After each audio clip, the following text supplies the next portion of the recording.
evening, everybody, and welcome to Holman Stadium and Nashua ETV's broadcast of American Legion Baseball. The Nashua Legion, post 124, will take on powerful Exeter. Actually, Nashua's pretty powerful in itself. Jason Roby, I'm Tom King. Jason Roby's here. Tim O'Neill on camera. Pete Johnson, executive producing from the Holman press box for a change. How about that?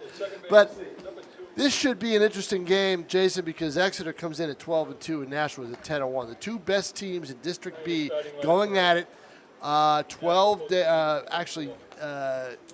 days before the start of the Legion tournament. Yeah, you're going to get a good picture here, Tom, of what's to come, I think. And you mentioned the 12-2 record of Exeter, 10-1 in district play for Nashua. These two teams are very good, cream of the crop. Nashua coming off of a win just a bit ago. They beat a Dover team in here. They mercied them. So this is their second game today. So we'll have to see if the legs are still there and if they're still rolling on all cylinders as we play game number 2, as this is Exeter's first game and Nashua's second. I asked Tim Lund if it was tough for them to focus on that Dover game and not look past it, not only because of this Exeter game, but because of the remainder of their Legion schedule going into the tournament. And he said they pretty much kept a level head about it and focused on it. He was a little concerned, but it wasn't the case. They took advantage of Dover's mistakes. Right. They win that game easily. Henry Boudreau, who started that game, I don't know if I haven't looked at the lineup yet. I don't know if he's in the starting lineup tonight in a position, but he's playing left field. Playing left field. Right. Okay. As a pitcher this year, between Hollis Brookline and Nashua Legion, he is 11-0 in about 13 to 15 starts. He has not lost a game on the mound yet this year. Had great command out there on the hill. There was a situation late in the ball game, the first game today, where the bases were loaded. He took a deep breath and ended up getting out of the jam. So he's been able to mow down the people that he's facing, and when he's in tough situations, he's able to get himself out of them. He's playing left field today, as Zach Finkelstein will start for Nashua. I was going to say, they're looking for another good outing from Zach Finkelstein. He shut out Dover last week 3-0 on the road in his last start. He's a McGill sophomore, and after this season, in about 2 weeks after the tournament's over, probably a week after the tournament's over, up he goes to Montreal, to Canada, because they start their season in Canada. Their college baseball season is in the fall. And he pitched for a national champion. That's pretty good, isn't it? Not bad, huh? That's pretty good. This is John Hawkins, the shortstop, leadoff hitter for Exeter. He's up 2 balls, no strikes now. So Finkelstein needs to find the strike zone here. And late cut there from Hawkins, just missed it now. 1-2.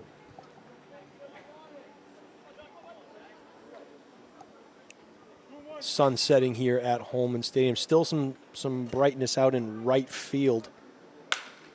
And that ball pushed to the right side. Second baseman takes it, makes a nice throw to retire Hawkins. And that was Max Mello on the throw over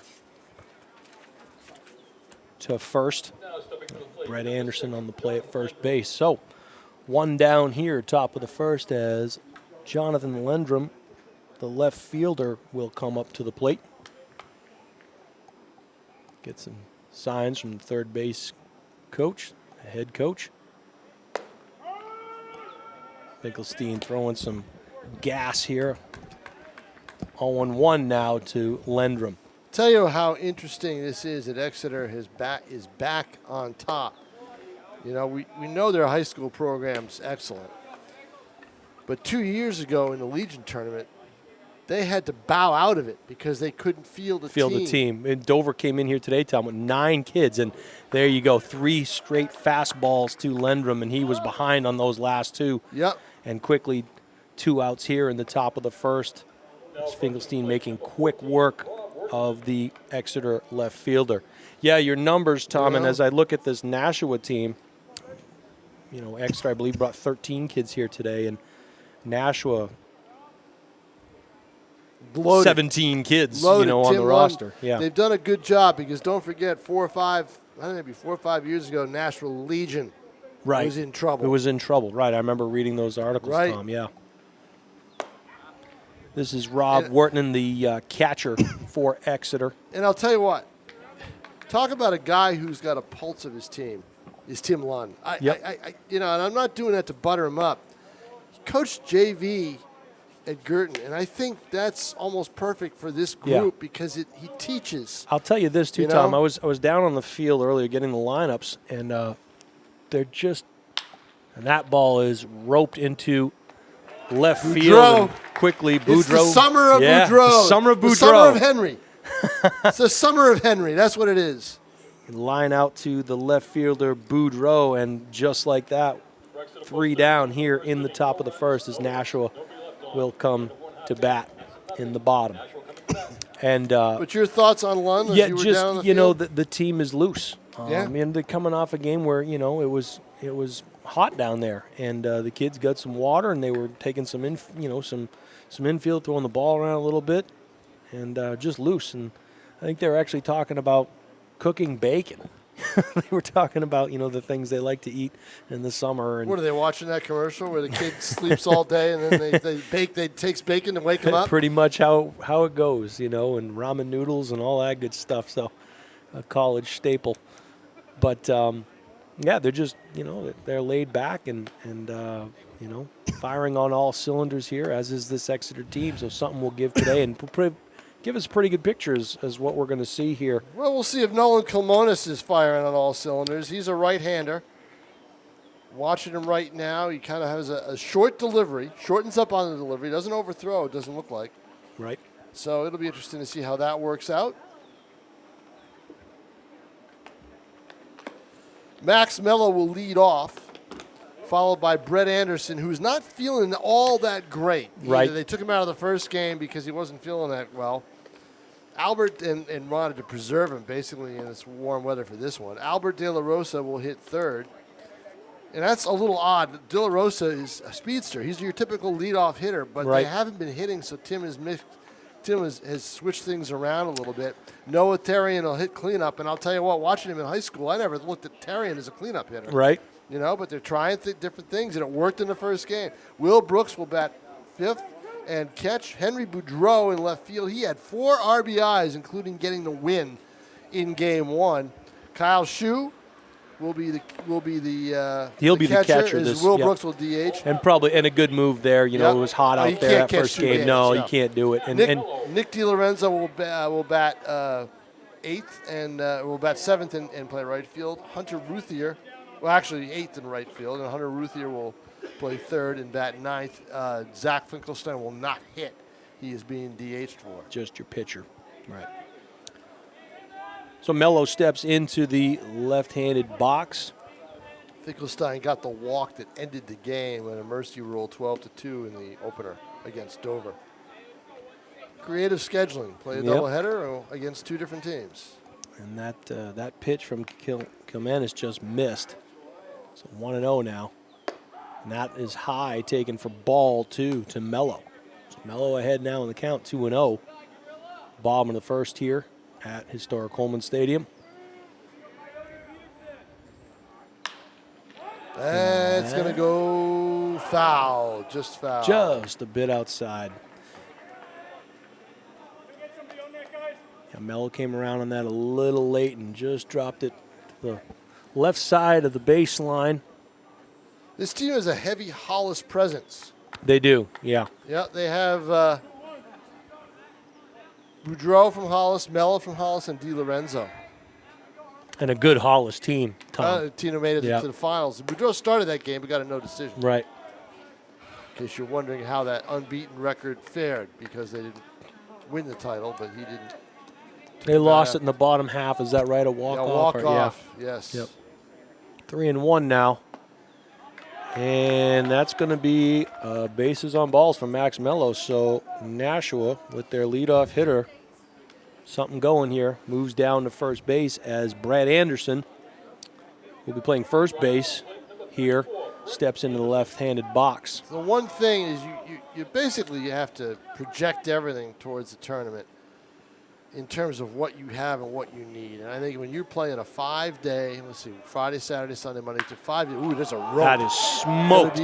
Foul, just foul. And he was waiting on, he knew that was coming. Gatorade Player of the Year. Yeah. Telegraph Player of the Year, and will be an incoming freshman at the University of Hartford. fall of 2020. You wonder, okay, do we have enough pitching? Well, this team's got tons They've got of pitching. arms. They've got pitching. Yep. You know, they got tons of it. Yep. So You have to like their chances, moving forward. that's why this is such an important game. They're looking to beat a real good. This is the best challenge they've had aside from those other tournaments they've played in. Right. When because Tim put together a 40-game schedule. They were serious about it this year. Played a lot of tournaments. They've got the horses, and you can figure some things out. Right. Anderson ahead now 2-1. As Kilmanis having, and I don't know if it's by design, but staying away from the ever dangerous Anderson by going outside on pitches 2 and 3. Oh. Yeah. And That's ball not is going to get caught, I'll tell you that. It's going to land at the wall. And you're going to have a play at the plate. And I think he got him, Tom. He did. Yep. And my question is, why wasn't he all the way around to third by the time that ball landed? There was no way that ball was going to get caught. No way. You could tell it right off the bat. Yep. And Max Mello should have scored easily. That's correct. We did notice that there were some base running gaffes in the first game, and sometimes things that get overlooked a little bit as Anderson gave that ball a ride. Max Mello should have scored. Yeah. Easily. I thought that ball had a chance, Tom, off the bat too. I didn't think it was going to carry. And this is going to double him up, and that's going to be it. That was Albert De La Rosa who lines out to the shortstop, and Anderson was on the move. Nice diving catch there by the shortstop who doubles up Anderson at second. Defense saves 1 run. Yep. And actually 2 because they were able to get the relay from all the way at the wall in to nail Mello at the plate. So what could have been goes by the boards, and at the end of 1 inning here from Holman Stadium, we are locked up 0-0. Jason Roby along with Tom King here. Unbelievable. Yeah, I can't believe that he didn't score. Well, I looked up, Tom. The only thing that would hold him up is, okay, is the ball going to get caught? You knew. All you need to do is watch the right fielder, and you know he had no chance at that ball. You take off like crazy. Right. He was at a dead run. That was the right fielder, and he wasn't looking back at that ball. He knew. And he is no way he was going to make that catch. Right. Hey, if he does make the catch and you get doubled off, congrats to Exeter, because there's no way you think that's going to happen. Right. Right. Oh, okay. Hunter Ruthier will be wearing number 11. Is that what it is? Okay. Hunter Ruthier is wearing number 11 today. Okay. Doesn't have a 2 in the camouflage. Typically he is number 2, but today he will be number 11 as he does number 1 in our hearts. Exactly right, sir. Exactly. He does not have a camo jersey. So that's I still can't believe. Well, when I looked up, I saw Anderson at second, and Mello wasn't even at third yet. And I said, forget it. He's dead. Tim Lund maybe. All right, make them make a play, but who knows what would have happened if he had held them up and he had runners. That's going to be an interesting play. We'll see how that plays out, Tom, as this game moves along here, because Nashua definitely had something going there in the first and come away with nothing, as Colin Burley will drop one in front of the left fielder, and he is on for the first hit of the game for Exeter.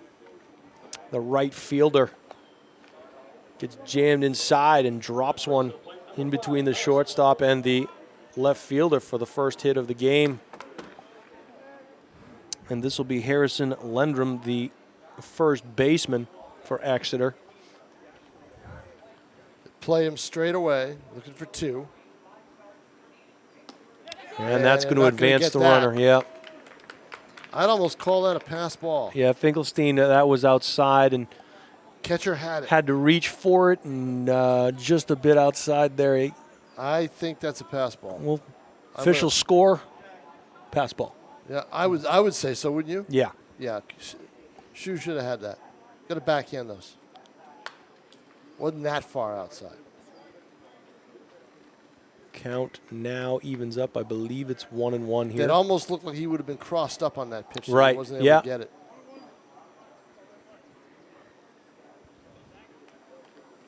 Lendrum waving the bat around. Finkelstein delivers. Swing and a miss. 1-2 now. To the first baseman of Exeter. Finkelstein from the stretch. Checks briefly the runner at second. And that one's going to get out of play on the left field side here. In the stands. Not sure what the budget is here, Tom. They gonna give that ball back, or is that dog gonna get lucky down there? That pug. Usually they give him back. They give it back. Youth baseball they usually. Sorry, gives it back. Fido. Yeah. But I like the wooden bat. I do. I like the wooden bats.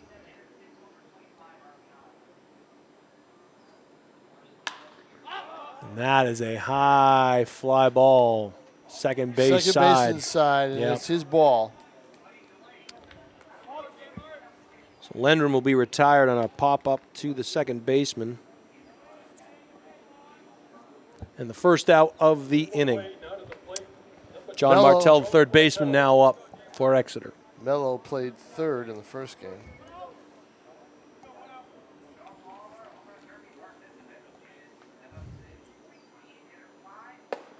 Swing and a miss. Fastball. If you hear a little other play-by-play in the background, Pete Johnson, the lover of toys, on his iPad has the Futures Collegiate League All-Star Game from Pittsfield on a live stream. Swing and a miss. Yeah, and he was late on that cut, was Martell. Finkelstein dealing here early. And you know what I like? He's working quickly even though there's a runner at second. Yeah, I think so too. And yeah, he got him nice, painted the outside corner Zach with that pitch. Finkelstein looks like a different pitcher than the kid I saw a year ago who was throwing the ball all over the place. Yeah, he sure does. He sure does. Yeah. And that. You know what that is too, Tom? That's a year of maturity. That's a Maturity year of and- strength. And good coaching in college, Coaching right? and the strengthening that you do, your core Yes. exercises, Legs. your leg exercises. He's he's a bigger kid than he was Right. a year ago too, in terms of bulk. It's the center fielder, Will Lugan. Swing and a miss. High fastball. They can't catch up to it. Now the No. question is, will he be able to do that in the fourth and fifth innings? Right. And the pace here is good. We noted in the first game how Boy. quickly the pitchers were I'll working. tell you and- what, there's not a lot of respect for the hitter because look how shallow they are Yep. in the outfield. Yep. Incredible. I've never seen an outfield play that shallow. Wow. They want to gun down that run at home. Yeah, they want to preserve that run. Maybe runs at a premium. I don't know. But Lugan down 0-2 now. Can't waste it. I mean, can't give him too good of a pitch here. You got to waste it. And he does, and Yeah. he reaches out. Staying alive. A hitter can really frustrate you by doing that.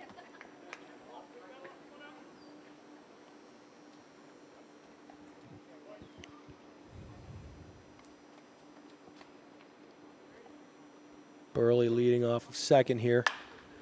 And that He has to move four had steps. That, had that played Four perfectly, steps. didn't they, Tom? Unbelievable. Yeah, had that played perfectly. A fly out to the right fielder, and that was Nick Dorenzo, and he will retire. Exeter's second chance here at the plate.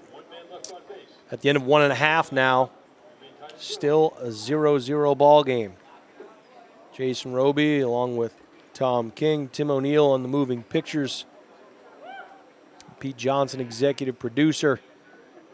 Great afternoon of baseball here at historic Holman Stadium, Nashua. Mercy Dover in the first game of the day. I don't know who the base umpire is. He was the home plate umpire in the first game. I talked to him. I asked him, just curious. I said, "You got a game on Saturday?"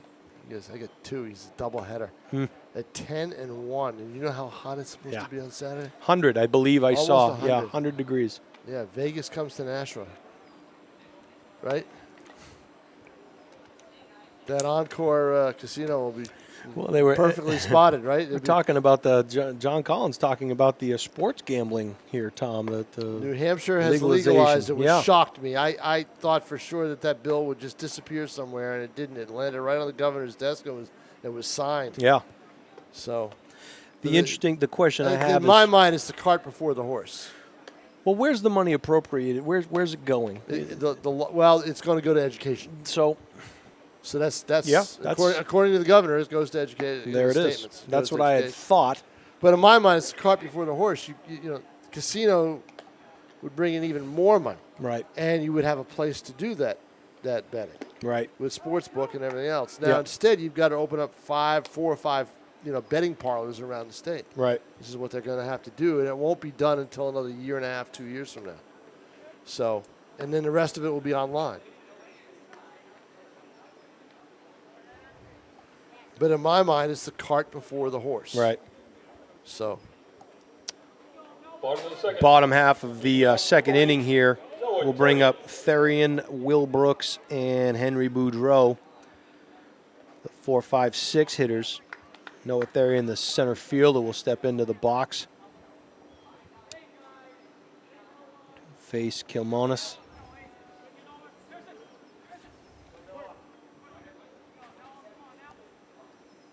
Kilmonis, another guy who pitches from the stretch. Yeah.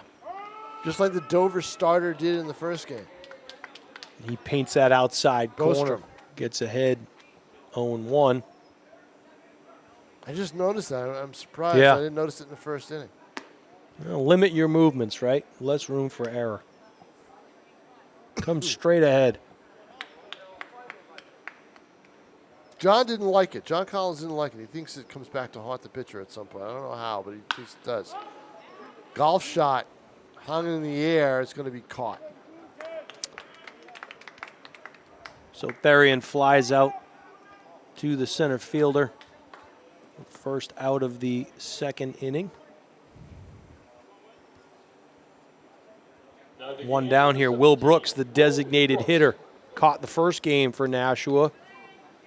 He'll be DHing here in the second.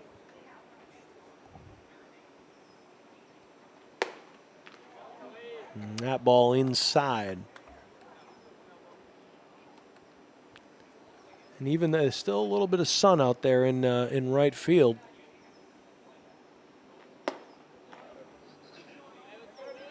Brooks quickly ahead here, 2-0 now.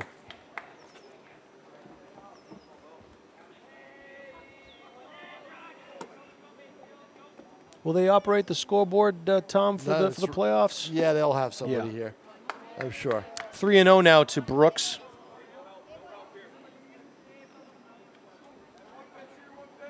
Got to believe Kilmonis will just come right down the pipe. Low inside. He misses. Didn't like it either. Didn't like he wasn't upset with the call. He was upset with himself. Yep. So Brooks now will give Nashua their first base runner of the second inning. Henry Boudreau now the left fielder. Here's Will Brooks in the first game. Yep. RBI single, hit by pitch, hit by pitch RBI, and walk. He has been on base 5 times, all 5 times. 1 by hit, 2 by walk, 2 by plunks. And the Nashua left fielder, Boudreau, winning pitcher of game 1, ahead 1-0 now. Brooks the lead off at first. Modest lead. And they'll check him, and that ball almost got away. Almost got away, but if it was a good throw, it might have almost got him. Yeah, might have got him. Yeah, Lendrum had to lean to the home plate side, and that ball would have gotten by him. Brooks may have been at second, but Tom King. Well, you know Will Brooks from North. I mean, sure. He's a pretty good athlete. I think he is. He could run an extra base if he had to. He's not your typical catcher who can't run. No. Smart kid. Zach Harris loved him last year. Loved him. I did too, talking to him after a game. He was great to talk to. This is a very baseball savvy team. No doubt. That Nashua has put together. Well, I'm looking at the bench players. You know, when you go that deep, and They've got some good kids that aren't playing, Right. that are on the bench. I mean, Right. it's good. It's a good problem to have, especially like you said, you have those 5 games and you need those arms. And it would appear Nashua has them. The one thing that has helped is the reduction these last 2 years to 7 innings. Yep, I would agree with that. That's a good move. Yep. These kids aren't really ready for 9, I don't think. Swing and a miss. Nice pitch. Yeah, needed. Ball down. And he needed that one, Tom, because he's having a little bit of trouble finding the strike zone there. Went to the off speed and got a slider down. And Boudreaux chased, but I think it was a strike either way, and Kyle Shue was up. Yeah, 2 outs here now to Shue. Did not play in the first game against Dover.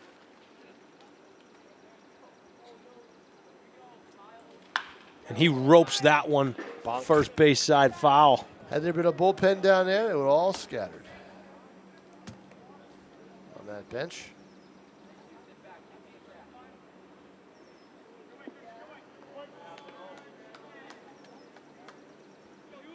Kyle Shue catching the second game here. And that pitch just missing outside. Count evens up at 1-1. And now it appears that we are all in shadow here in the outfield and in the infield. And the lights are on. That pitch taken high. 2-1 now to Shue. Brooks leads away at first. No score. We are in the bottom of the second inning here at Holman Stadium in a marquee matchup for District B Legion. And he is just missing, Tom, that outside pitch. That's the second time in this at-bat that he's tried to paint that corner, and he's missing, but he isn't missing by a whole lot, at least not to these eyes. Tough to tell because up here it really is tough to tell. He's going, and they're going to have him, I think. Yeah. Oh! And wow. You know what? That's the typical thing. When a pitcher has to make a throw to second base, Yep. it's always an adventure. Yep. And it was there. So I think you're going to have to give an error. Error to the pitcher. Pitcher, yeah. Yeah. That throw was third base side. They had Another it. base running gaff, Tom. Yeah, they had him. I know it. Yeah.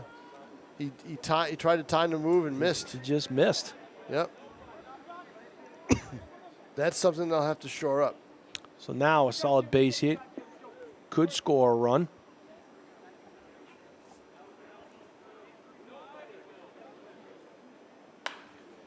Fouled off to the left side. Does a good job on the inside-out swing and a pitch just on the outside corner. I believe that's 2 strikes now to Shue. On deck is Nick DiLorenzo. Full count.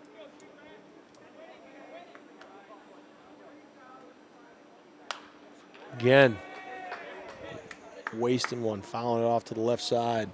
Can't be full yet Full. because he's not running at second. He should be off. There's no one on first.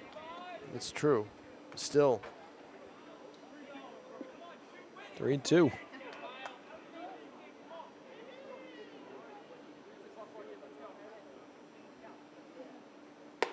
And that pitch is high. That's yeah. true. He couldn't steal third if he tried on a high pitch like that. He would have been dead. I thought for sure he might try to take third. Forced another errant throw. So Nick DiLorenzo, the right fielder now. We'll see if he can get something going for Nashua in the bottom of the second inning. In the FCBL All-Star game, the Hillies of Pittsfield lead the Electrics. Yeah. Electrics, I think, of Pittsfield, 3-0 after 2 innings. That's going a to base fall. hit, That's going to fall. but it's not going to score the run. They're going to hold him up. And probably a good move there. Probably would have been a play there at the plate. So bases are juiced now. Nowhere to put them. And that'll bring up Hunter Ruthier from Nashua South, right? That is Hunter Ruthier, the third baseman. That is correct. Wearing number 11 for this afternoon's game. Usually wears number 2.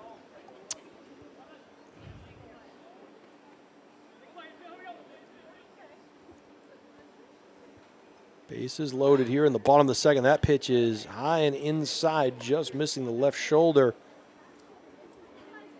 of Hunter Ruthier. He's ahead 1-0 now. They shade him a little bit to pull. That one's going to get out of play back here just to our right. There's a nice gap in right center. Yeah. If Ruthier can guide the ball that way, he's got himself an RBI single. See where Kilmonis decides to put this pitch. I'd try to bust him inside. I Yeah. wouldn't go outside. Because And they did, Tom. They did. They did with a nice pitch because you don't want him to poke that ball into that gap. Yep, that's right.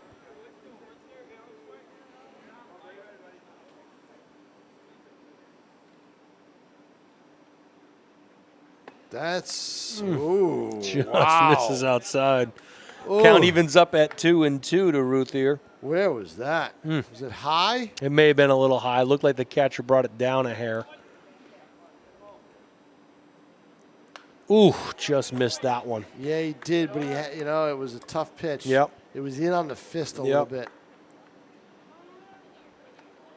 Good healthy hack though with that inside cheese. So count stays at 2-2. Bases loaded here in the bottom of the second inning. Boy, how many chances do you think Nashua's going to get? That's the thing is, they really need to cash this one in. And it maybe no. Nope.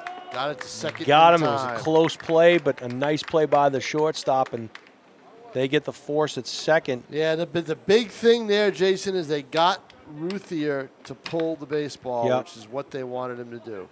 And that's exactly what you needed. The way you had him shaded was perfect. And we've played two at Holman Stadium. It's a no score here between Nashua and Exeter. On one base hit, there was one extra error, and 3 men left on base. And you're right, Tom King. How many chances are you going to get? Well, you'll have to got a runner thrown out at the plate. You got a double play to end the first inning, and then you leave the bases loaded in the second. So that's difficult. As you put a lot of onus on Zach Finkelstein to pitch, to perfection.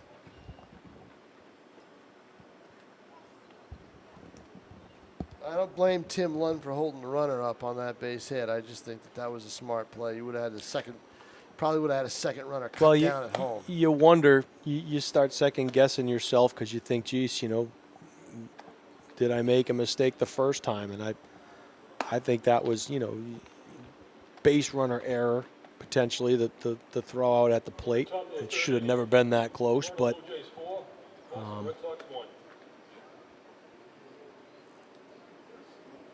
what a beautiful night here at Holman Stadium, boy. This is perfect.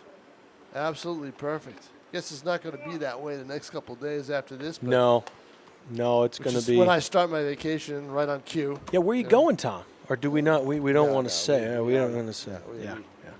We don't say. We don't. No. Will there be any golf in the future? If the knee cooperates, there will be. Okay. In a galaxy far, far away.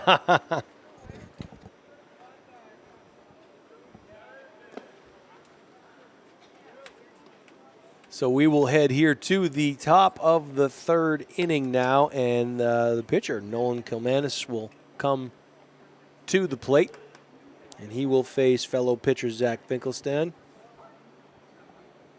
Leading off the top of the third for Exeter, number 18, Nolan Kilmonis. Kilmonis has worked himself out of a couple of jams, been the beneficiary of some nice plays in the field and some potentially some base running gaffes by Nashua. We'll delay here as we get a first base coach out for Exeter.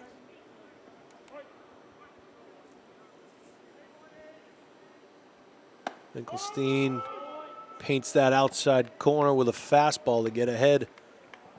0-1 to Kilmonis. Finkelstein working fast, comes in ahead quickly, 0-2.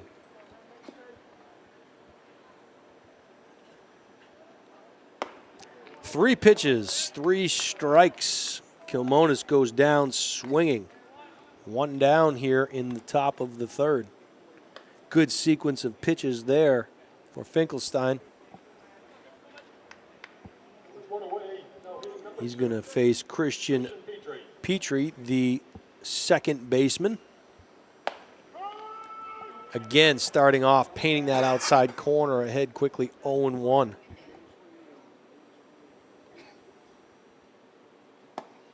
Just missing there. Count evens up at 1-1 to Petrie.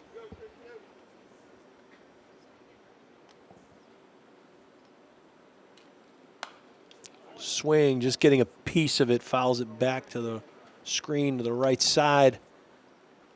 Staying alive now. 1 ball, 2 strikes. And that ball's going to go out of play to the right side. Late on the swing was Petrie, but he gets a piece of it to stay alive. 1-2 still the count to the number 9 hitter. Ooh, that ball got away a little bit.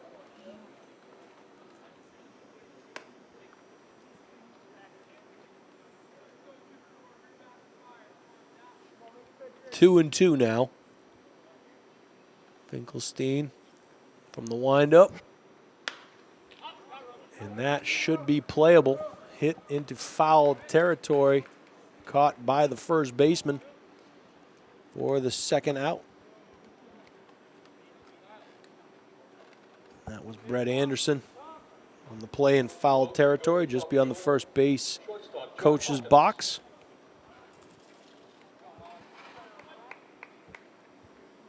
So 2 down now, the lead hitter, the shortstop, John Hawkins, back into the box. He grounded out in the first inning.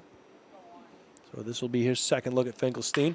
And he sends one right back up the middle for a base hit. First pitch swinging was Hawkins. And Finkelstein had to ole out of the way.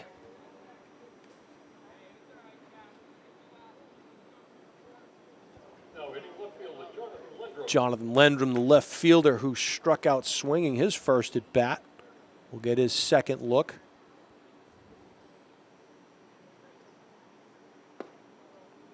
And that pitch low and outside, ball 1.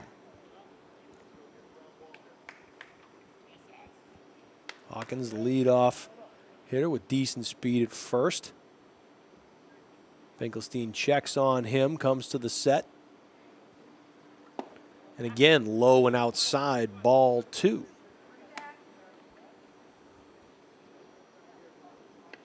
So 2 quick outs here. Then the single by Hawkins, and Lendrum up 2-0. Runner will take off. There will be no throw. Hawkins swipes second.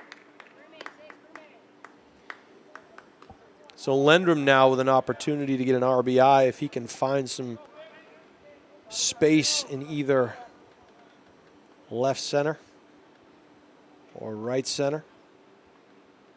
Playing him straight away. They walk him, so not a terrible thing, as now you've got some options in the field. You can get a force out at any of the bases. You hate to walk a batter, but with 2 down here in the inning, you can go after Rob Wharton, the catcher, who lined out his first at bat.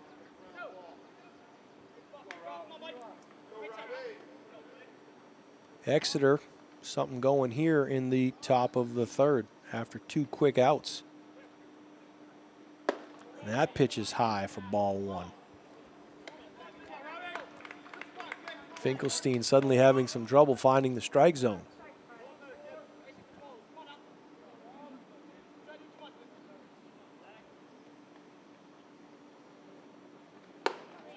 High and outside, and probably a good move there by the Nashua catcher, Kyle Shue, to go out and just calm Finkelstein down a little bit.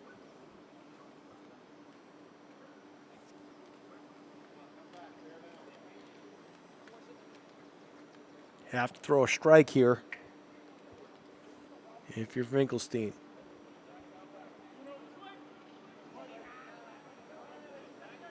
He comes to the set.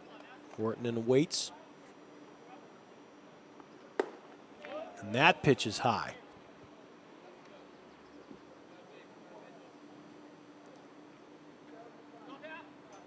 I believe the count is 3-0 now.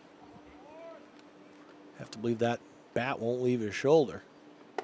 And it does not. Takes it for ball 4. So suddenly, after those 2 fast outs, Exeter has loaded the bases with the cleanup hitter, Colin Burley, coming up. And he got to first in his first at bat. So he has an opportunity to open some things up here for Exeter. Nashua has him shaded to the left. Ball 1. So a pretty sizable gap there in left center.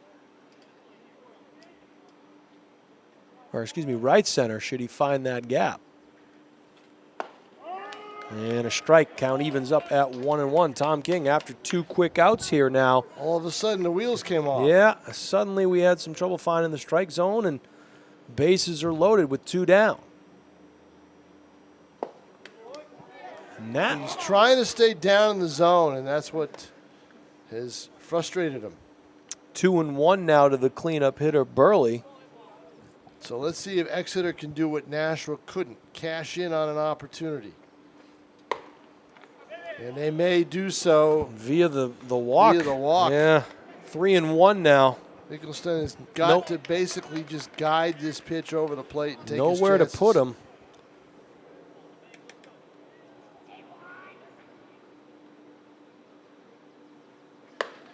Big swing and a miss there by Burley. Tell you what, he puts that pitch there again.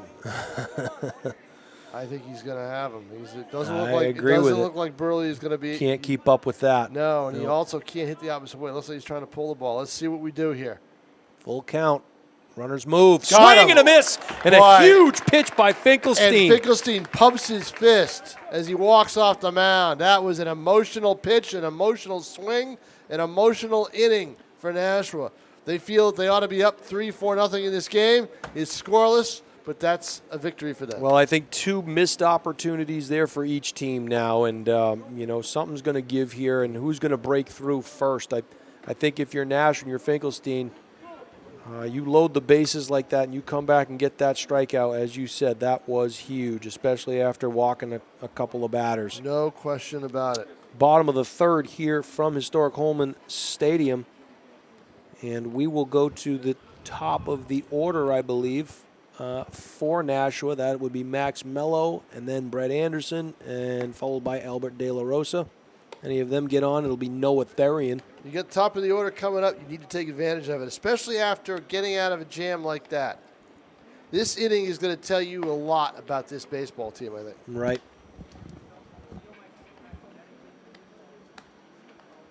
Nolan Kilmonis back on the hill to start the bottom of the 3rd.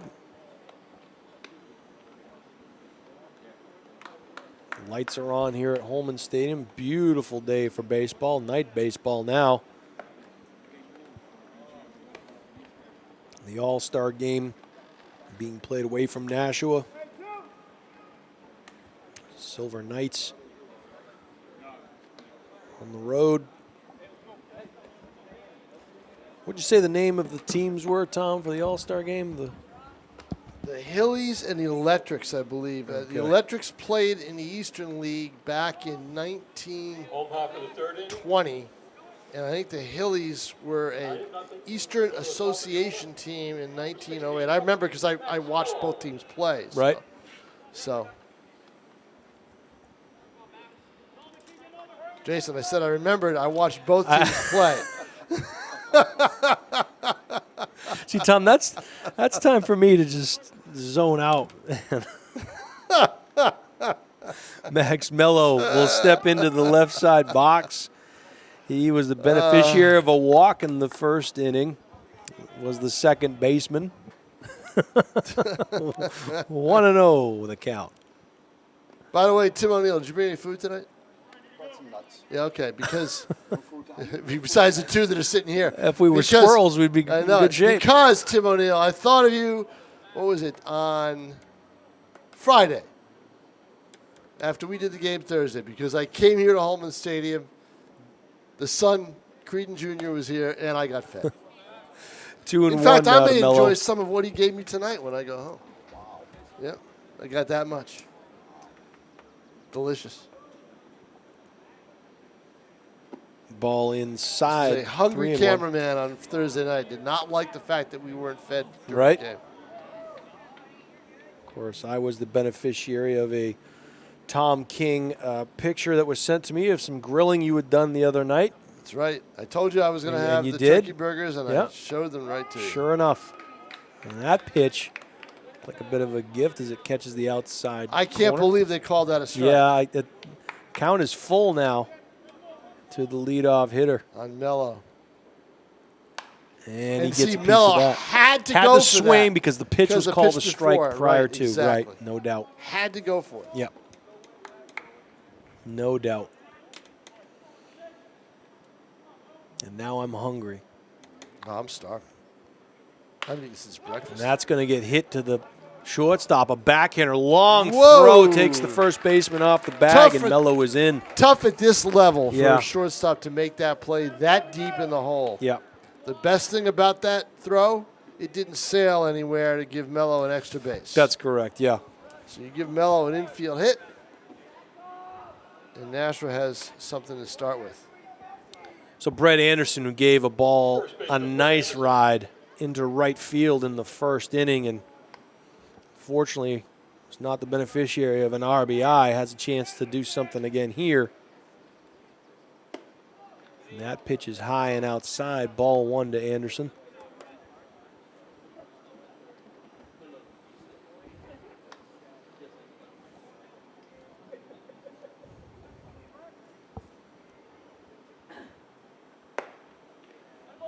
Catcher tried to frame that one. No dice. 2-0 now.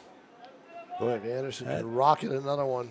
He's got that gap out there again in right center. They're staying outside too, Tom. They don't want to come inside. No. And he tries to take it the other way. Yep. Take what you're given. And 2 balls and a strike now to the first baseman, who, as you had mentioned, did not play a lot in the first game, He a little played- under the weather. Yeah, 2 at-bats, and they took him out. Swing and a miss. A good pitch there. Changeup. Yeah, real good pitch. Fooled him. Count evened up at 2-2. Fool me once. Let's see if he goes back to it.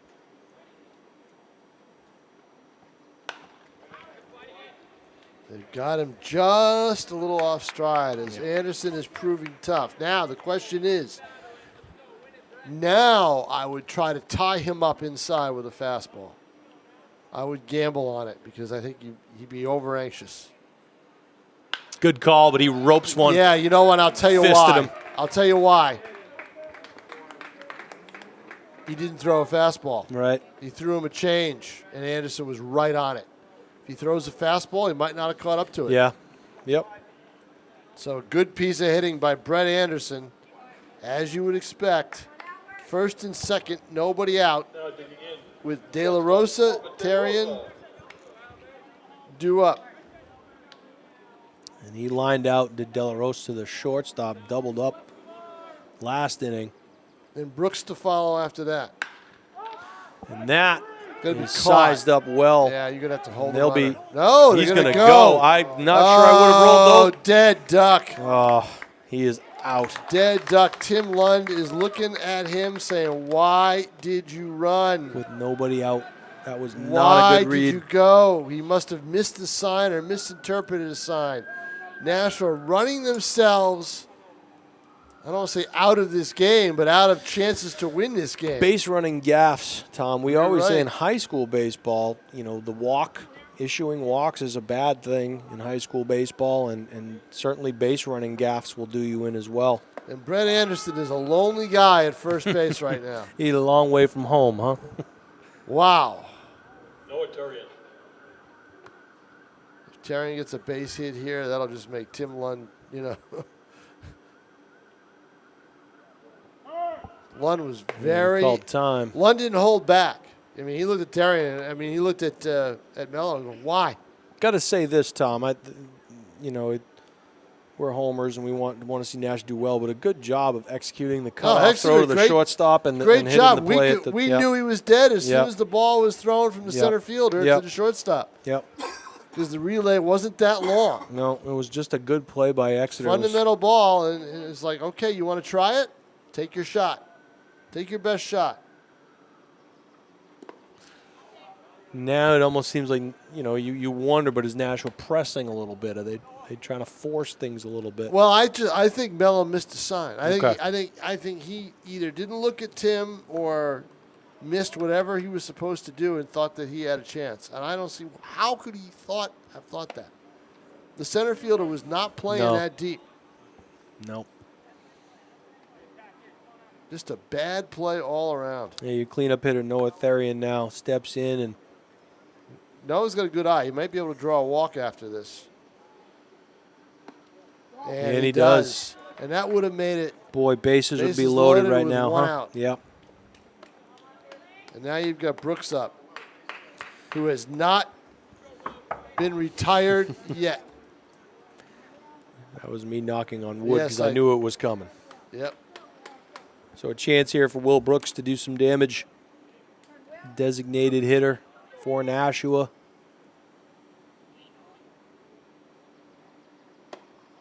That pitch is high and inside as a bluff from the catcher to throw back to second. Anderson having none of it.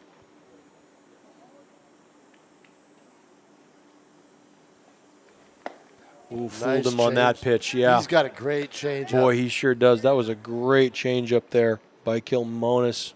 He fooled Will Brooks. He was way out in front of that one.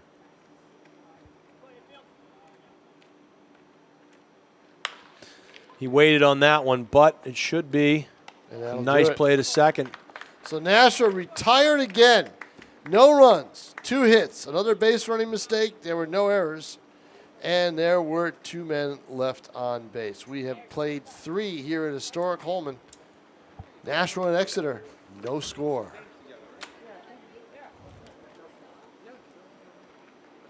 At the end of 3, we remain tied at 0.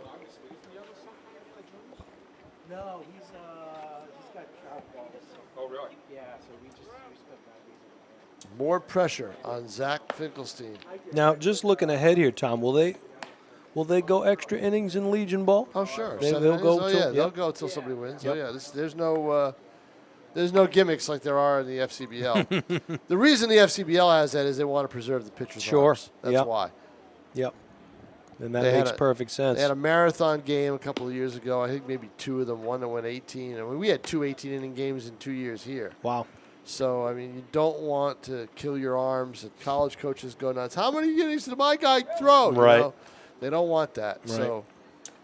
So the one thing in the FCBL, what they need to get rid of, Jason, is they need to get rid of the home run derby, and they need to go to do the international rule, first and second, or runner at second. Runner at second base. Start the 10th inning right away. B.J. Neverett has no problem with a tie. Sure. He doesn't mind a tie. And he said, don't use a point system. Just make it a tie. So he has no problem with that. I don't know. I don't know if that is the best thing. I think if you have the runner at second and you go, 12 innings, I think that'll do it. Yeah, sure. Harrison Lendrum, the first baseman, leading off. He popped up to second base in his first attempt in the second inning. Swing and a miss. Count evens up at 1-1.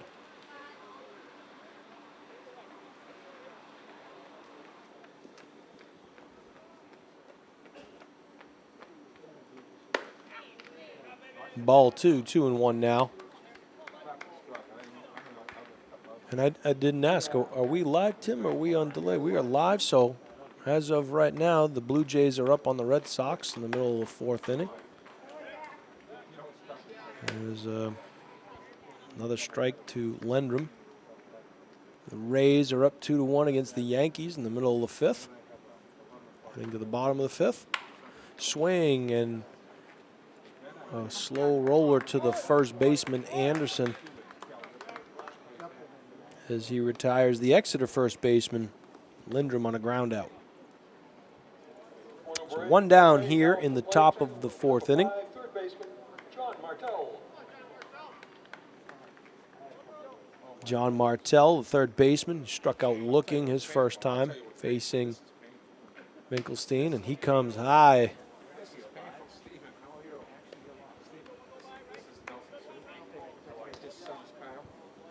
1-0 now.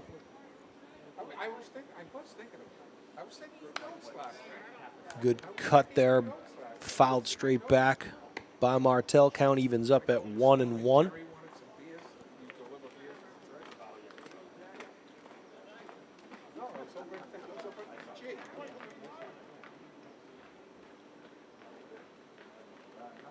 Swing and a miss and a high strike there.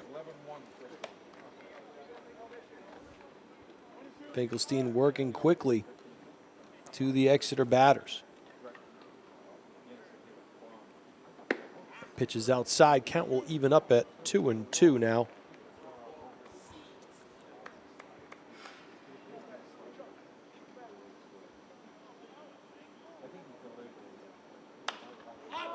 And that one is going to stay in play, and it looks like the pitcher will field his position. He drops. He may have stepped on the bat there.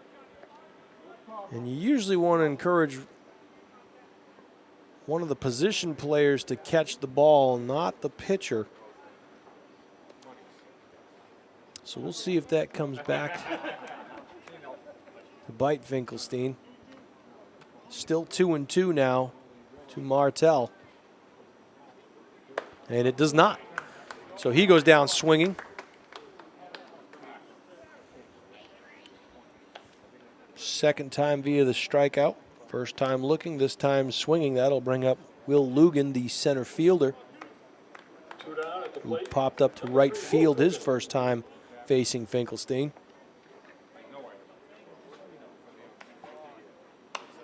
And that one coming straight back here.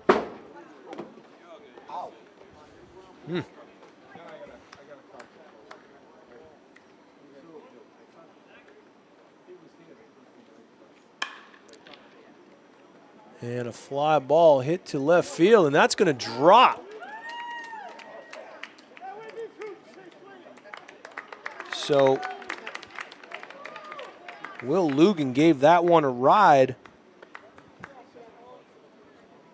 in between the left fielder and the center fielder. It looked like, to these eyes anyway, that the left fielder, Boudreaux, was going to make a play on it, and it just kept going.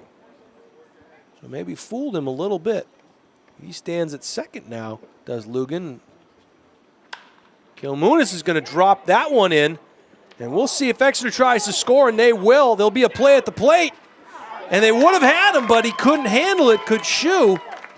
So Exeter will take a 1-0 lead as the aggressive base running by Will Lugan pays dividends for Exeter as they go up 1-0. So there were 2 outs in the inning. Lugan comes up and hits a bomb that looked like it was going to get caught, falls in for a double, and another hit. And we'll see if they try to score Kilmonis, and they will as the ball gets by. So suddenly, Kilmonis now comes around. Well, he scores. The first was a classic example of making a team make a play. Yeah. And, you know, well, they would have had him, Tom, at home plate. Yeah, Brooks couldn't control the It was Shue, I think, the catcher, right? Oh, Shue, that's right. Shue couldn't handle the throw. And they would have had him. So your 9-hitter comes up. And right, and then the base hit, and everybody anxious. They try to make the play, and they lose the ball. So you have an error in center field. You have a single and an error, Yep. allowing the run to score. And just like that, And- 2-0 Exeter with 2 outs. All the Right, damage and- done with 2 And outs. you don't know if you want to charge Brooks with an error for dropping the ball that came in. That's Well- a tough play. It's a bouncing ball, so I don't think so. I don't think you charge him with an error on that play. But he should have made it. That's a play he should have made. And instead, Exeter up 2-0, taking advantage of their Well, opportunities. Lugan after would have 2 been are out. There's no question. No Lugan question would he have been out. Yeah. So I don't know. It's difficult. So now if you're Finkelstein, you got to gain your composure back here and put those behind you Now and you get got the one batter. one out to go, right? You got Hawkins, your leadoff hitter, who singled in his last at bat.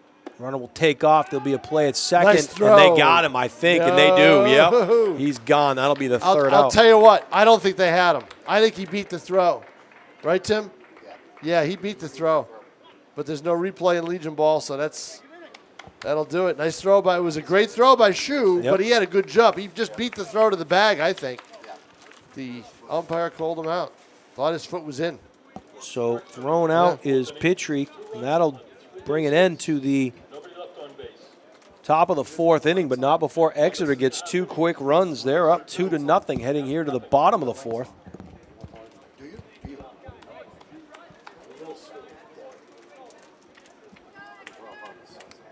And really, the bottom third of the order doing all the damage for Exeter. Lugan, Kilmonas, and Petrie. And because of that, Exeter starts the bottom of the 4th with a 2-0 lead here.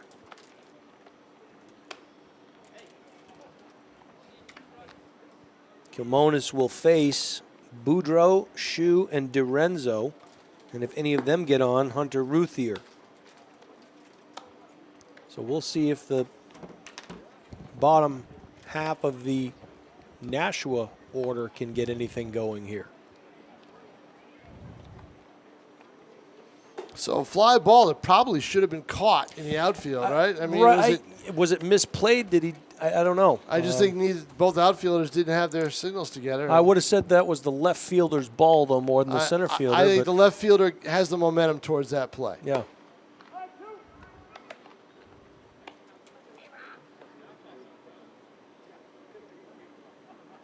And I think it kept riding, it kept going. Maybe misjudged. It carried pretty well there.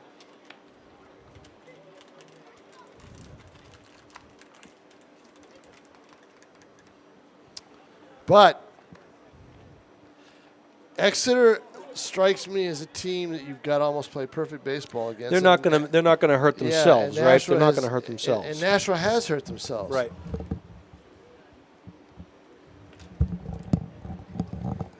Yeah, it's textbook baseball. It's not pretty, but not flashy, but it is effective. You don't go 12-2 in district play without being effective at what you do. That ball inside for ball 1 to Henry Boudreaux. So he'll try to get Nashua started off here in the top of the 4th. Now, Tom, how do playoffs work in terms of Top 4 in each district. So that ball's going to hit Boudreaux. So I think that's the 4th Nashua hitter that's been hit today in the doubleheader. And so does home field come into play here? I mean, could we be playing this game in Exeter instead of Nashua? Should it come down No, to the it, tournament or? is here. Tournament is here no matter what. 5 days. Okay. Oh, yeah. No, Okay. it's supposed to be here last year, but the dates that were submitted were the wrong ones. Wrong dates. So that's good.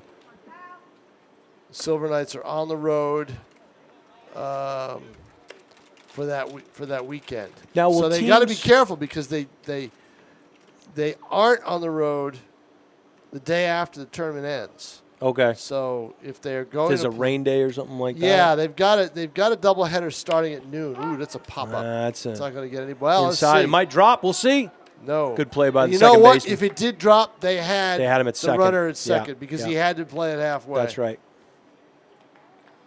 Although I don't think he played it far enough halfway. I think he needed to go a little bit closer to second base. So, no, and everything is going to be here. Yep. So, That's good. And Now, I think will if- teams stay here in the city? Or they'll travel. They'll travel back. They'll and travel forth. back and forth, right? It depends. It depends on the team. You know, usually they, you know, depends on who's in it, where they're coming from. This is De La Rosa. And Yeah, that ball he's hits gonna him get square in the back, and So- he's feeling that one. Yeah. So what's happening is he's trying to throw a curveball and it's not breaking. It's not breaking. Well, it's breaking, but But boy, you heard that hit his back. yeah. Yeah, it's breaking something Yeah. right now. If it was a fastball. So two hit by pitches. Now you've got to take bookending a advantage pop-up to of second. this. Yeah, no doubt. They've given you 2 free passes on just 2 pitches. Yep. Hunter Ruthier now going out to talk to Tim Lund. Can't be talking about putting a bunt down, I don't think. Not with one out. Not I with wouldn't one think out, so. no. No. Noah Therian, last time up, he walked and he flied to center field in the second inning. So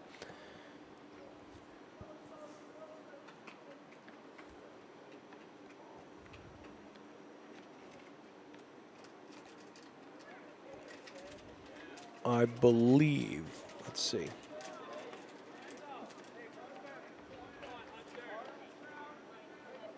Oh, this is Hunter Ruthier. Yes, Excuse me. no, Yeah, it's Ruthier, Yep, right. I'm sorry. Yeah. Now hitting for Nashua, third baseman, number 11, Hunter Ruthier. Yeah, so that was. That's Nick Dorenzo that was just hit by pitch.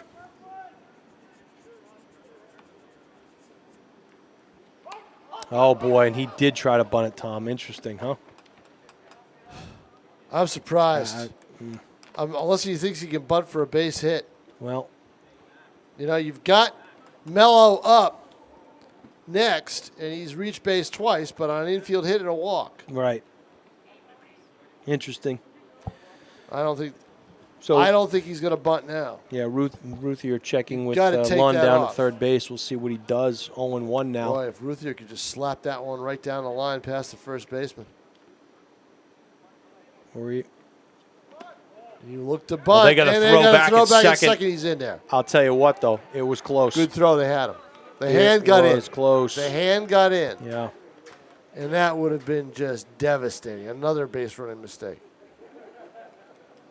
I just take the bunt off. At this point, right? It's too complicated for them to execute it right now, I think. You make this kid hit, make Ruthier. Well, look at hit the hole away. you have here in between third and second, or Right. shortstop. Short second. And now That he hit can his run. bat. Uh-oh, watch out. May throw him out. No. No, he's in because it was to the dugout Dug side. outside, and the catcher had Wow. to move his body. He to was throw moving his it. body to throw against himself. Yeah, wow. Incredible. And both runners move up. So the bunt definitely taking off now. It's going to be a wild pitch. You know, it's what I thought, Tom, initially. I initially thought that hit Ruthier's bat behind him. Almost did. So now, don't- second and third, right? One out here? I don't think there was any contact because the ball Right. never changed. Well, they would have direction. called a foul ball, right? Well, They would have called it dead. They might have missed it. Yeah. You know. I'm So- sure the Exeter But coaches would have been now, out of the dugout chance at to that tie point. the game, second and third. And look at that gap in right field. And there it goes. It's going to go foul, boy. Way foul. Yep. Inside pitch and got fisted.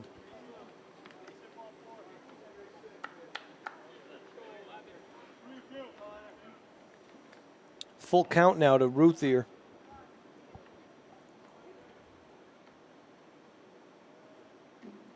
And that will load the bases. Load the bases. Here we the go second again. time for Nashua. And that almost hit Ruthier as well. Think about that, Tom. That would have been your third hit by pitch of the inning. With 2 outs, we go to the top of the order, number 16, Max Mello. Mello, chance to atone for a base running mistake here, but a solid line shot to right if he can do it.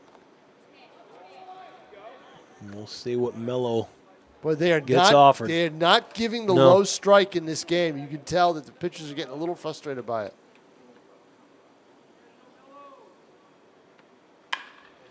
Instead, he bounces at the wrong spot. He pulled it, but on a bounce. Yeah, 2 down now. Good play at home plate. Thought they had a chance to maybe double him up at first. First baseman didn't get over in Didn't time. get over, and So the bases remain loaded now. for Anderson. So this is what you want. You want your best hitter in the 2-hole with 3 on. And they're going to stay away from him again, Tom. But they can't stay away from him too much unless they want to force in a run. At some point, if they want to keep Nashua off the board, they're going to have to pitch during this at-bat to Brett Anderson, and he knows it. And there it was. Change oh, boy. up. Yeah, a good pitch. When Kilmonis is in trouble, that's what he seems to call up, is that changeup. Count evens up at 1-1 now to Anderson. Oh, slow roller to the second baseman, and he makes a nice play. And just like that, bases loaded opportunity goes by the boards for Nashua. No runs for Nashua, and they had 2 batters hit, but no hits either, and 3 men left. And Nashua, as Tim Lund said, they're having trouble hitting the baseball, and it's showing in this game. Tim O'Neill said, "Let there be light," as the lights in the press box come on. So Nashua has left on, let's see. 1, 2, 3. They've left 6 on at least. The base is loaded twice.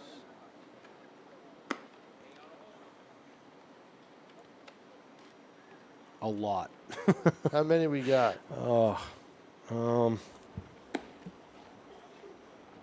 Bases loaded. All right. So bases loaded in the. No one left on base in the first because Anderson got doubled up. Doubled off. Right. Bases loaded in the second inning. In the third inning, they put 2 on, got a double play and a walk. They left 2 on in the third inning. 8? Is it 8? So that is 8 left on in 4 innings.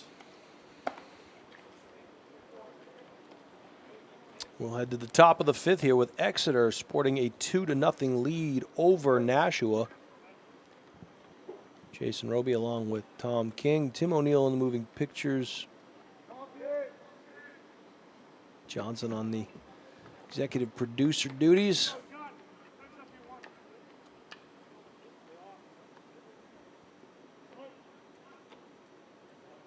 Forecast of things to come here, maybe. 2 good baseball teams doing battle here.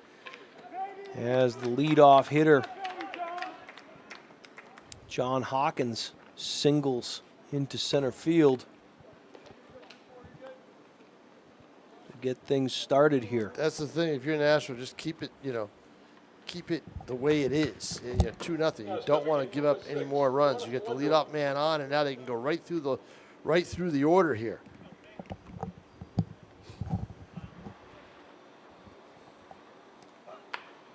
Bunt, and it's a good one. It's going to get the runner over. Textbook play. Yeah. Textbook play by Lendrum. He bunts Hawkins to second. Well, there was only one play to make. You know why? No one was covering second base. No one. There was no one at second.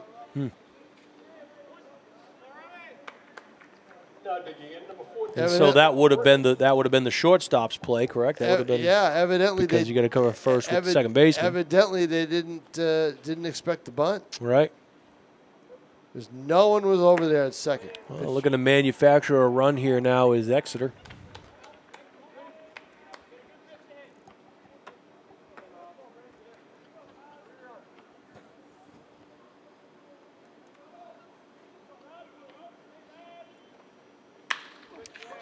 And that hit right at the center fielder. Playing shallow and making that play. Yep. He didn't have to move a whole lot. Did Noah Therian. A couple of steps to his right to record the first out. Or, excuse me, the second out.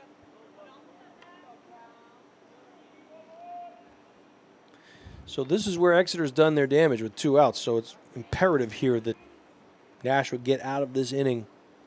Limited pitches, now this will be limited damage. This will be strength against strength. Finkelstein will throw hard to try to get the strikeout. Of course, as I say that, he takes something off it and puts it way up high. I think Zach's best pitch is his fastball. I think he needs to use it here. Colin Burley struck out swinging his last at bat. And that's why. Yep. Or his previous at bat. He does. And that one gets through, and that Yeah, could play it around. They're going to hold him up. Hold him up. Too shallow in Yep, left field. they're going to hold him up. You have that an error or a hit there, Tom King? Well, it's a play that should have been made, but I'll give it a hit as the ball was hit rather hard, but it certainly should have been knocked down. So first and third with 2 down here. That'll bring up Harrison Lendrum. Number 5, Harrison Lindrum. Grounded out to first his previous at bat, and he popped up to second in the first inning. Yeah, I thought Ruthier should have had that ball. Pretty good speed on the base paths. And they'll try to use it, maybe. Yep. They might send him. If they do the double steal, the throw will not go down. They'll concede second base to cut off the run.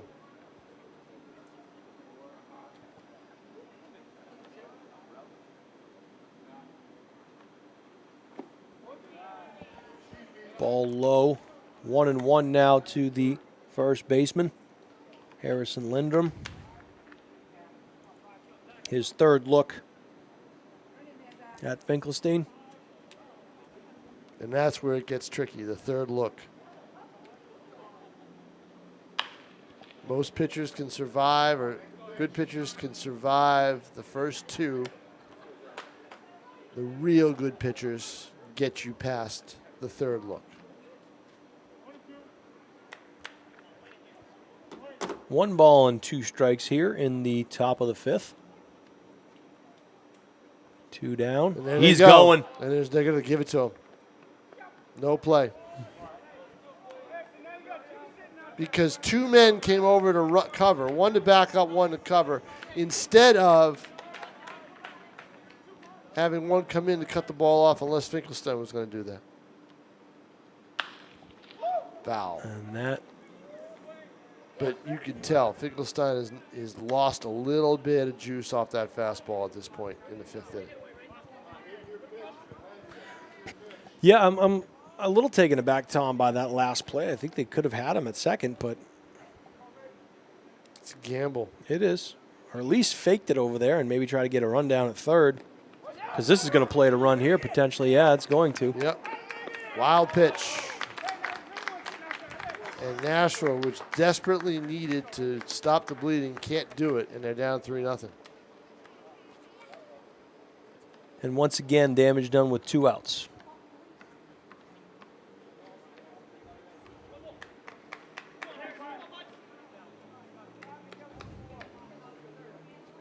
So Lendrum with a chance to get an RBI here. Doesn't. Great play by the third baseman. But the wild pitch plates a run. Another mistake.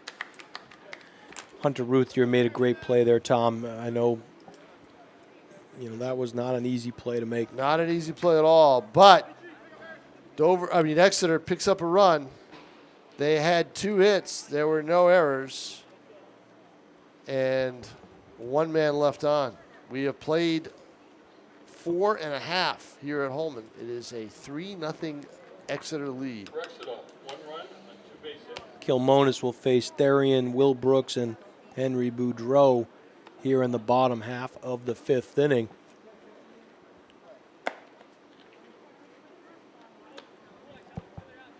Nashua running out of outs here, Tom. They need to make something happen. Yeah, they do. They've had something ready to happen just about every inning, but haven't made anything happen.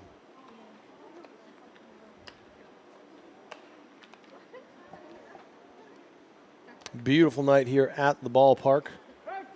Historic Holman Stadium. 2 good baseball teams going head to head. Nashua winning the earlier game, mercying Dover 12-2. 12-2.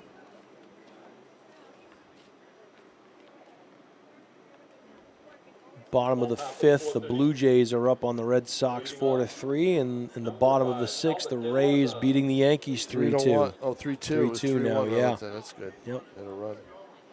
Crushing loss last night for New York fans, for me. Crushing loss. Chapman had Say that's good stuff. Travis, Garneau, he had him 1-2, and he hits his third homer of the game. On a slider out over the upper half of the plate. De La Rosa down 0-1 here, and that ball goes a little high. I hang in against this arm. I take as many pitches as I can. Sure.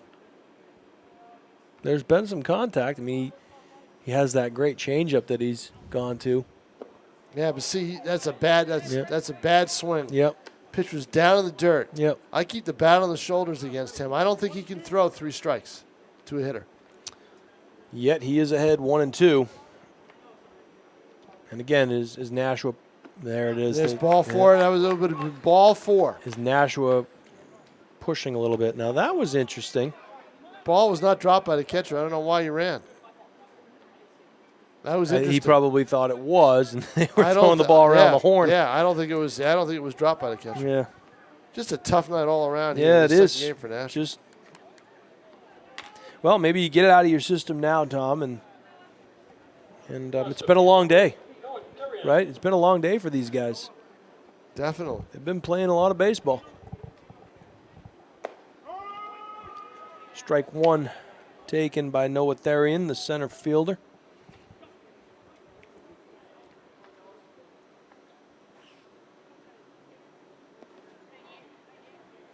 That ball in the dirt gets away. Trying to get it. He's got a good eye. Yep. It was interesting in the Dover game. I think Tim Lund called Zach Finkelstein over to talk to him before his at-bat. The at-bat that ended the game with a walk. I think he said, "We're not getting any strikes out of this pitcher. Just take as much as you can." Well, it was the catcher that was doing the pitching, and he hit a couple of kids. And John and I were talking as that ball's taken outside. John and I were talking how difficult it must be to be in a crouching position for 5 innings and then come in and have to pitch. You don't normally want a catcher to do that, but you had only 9 players. You only had 9. You were running out of guys. And that is ball 4. So Therian will find himself on first base. And Brooks technically wasn't retired his last at bat. He hit into a force play. Right. So they really haven't gotten him personally out yet today. Dover and Exeter. You're going to work that angle as much as you can, Tom King. That's all right. You got it. Strike 1 taken by Brooks. And Nashua sure could use a hit here.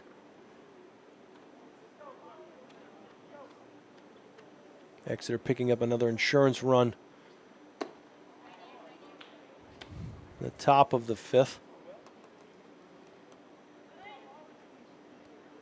Gilmonis is basically going to the folly floater.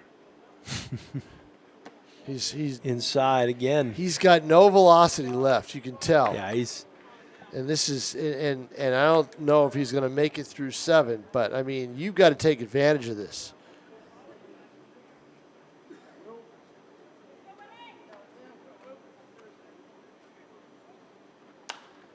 Fouled back to the right side by Brooks, designated hitter.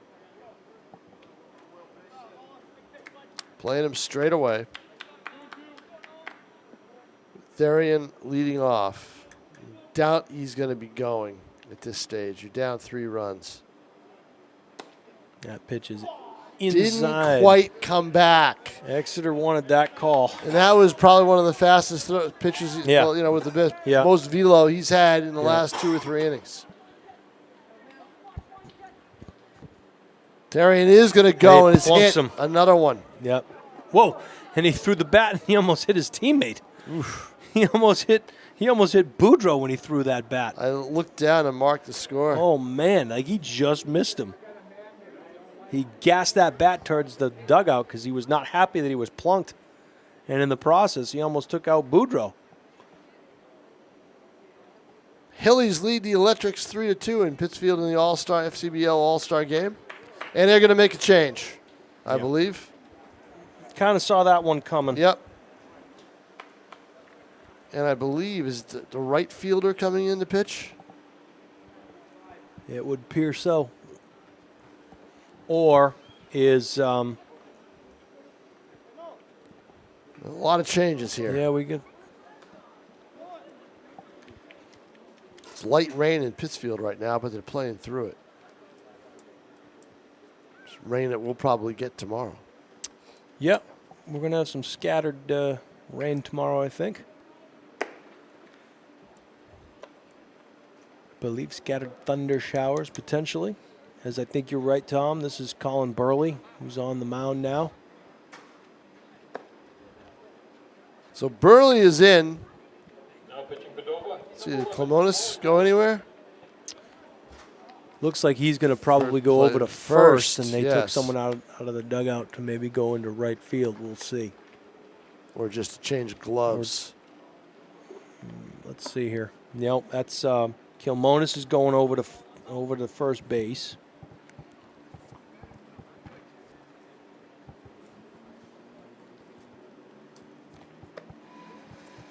Burley's now pitching. And Exeter's going to play with 8. No, just kidding. Yeah. That's- Dover They're would have had standing to. in center field. He's Yes. standing in center field right now. If someone would have gotten hurt in that game, Dover would have had to forfeit the rest of the game, or they would have tried to see if they could play it with Play eight. with 8. Yeah, I I don't don't know. think you can. I don't think you can No. either. You know, go with 2 outfielders, and then it just would have made a mockery of the game. No catcher. Batter retrieves the ball. Is that, you know what I think they did? I think Harrison Lendrum, who was playing first base, Is now in went right. out to right field. That's Yep. exactly right. Yep. So first base goes to right. Right goes to pitch. Pitch goes to first. And round and round and round we just go. like that. Musical chairs. So Henry Boudreau is merely almost taken out by his own teammate. Has a chance to move him along on the base paths here. We'll see if he can do it.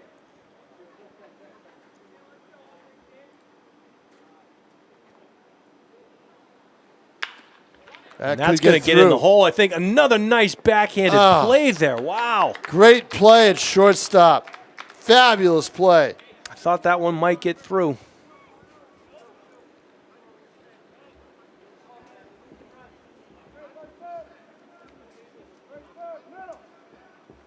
Goes to his right, backhands the ball, and gets it to second in time.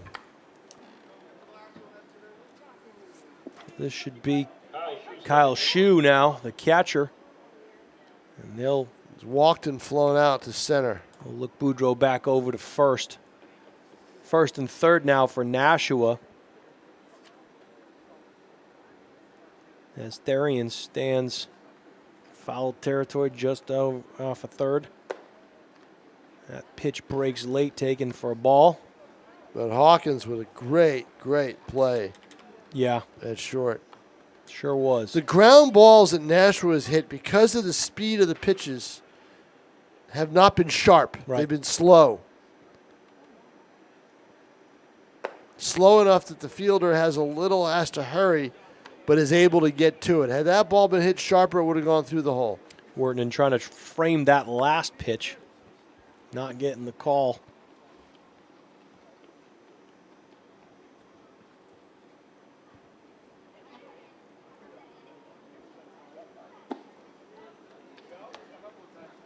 That goes to 3-0 now to Kyle Shue. Nick DiRenzo on deck.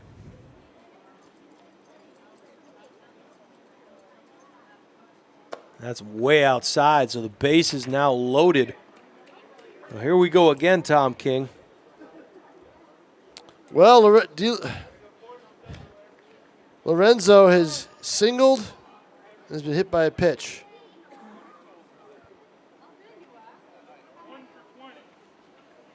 Unless we have a pinch hitter. We do. Pinch runner? Pinch runner. Pinch runner.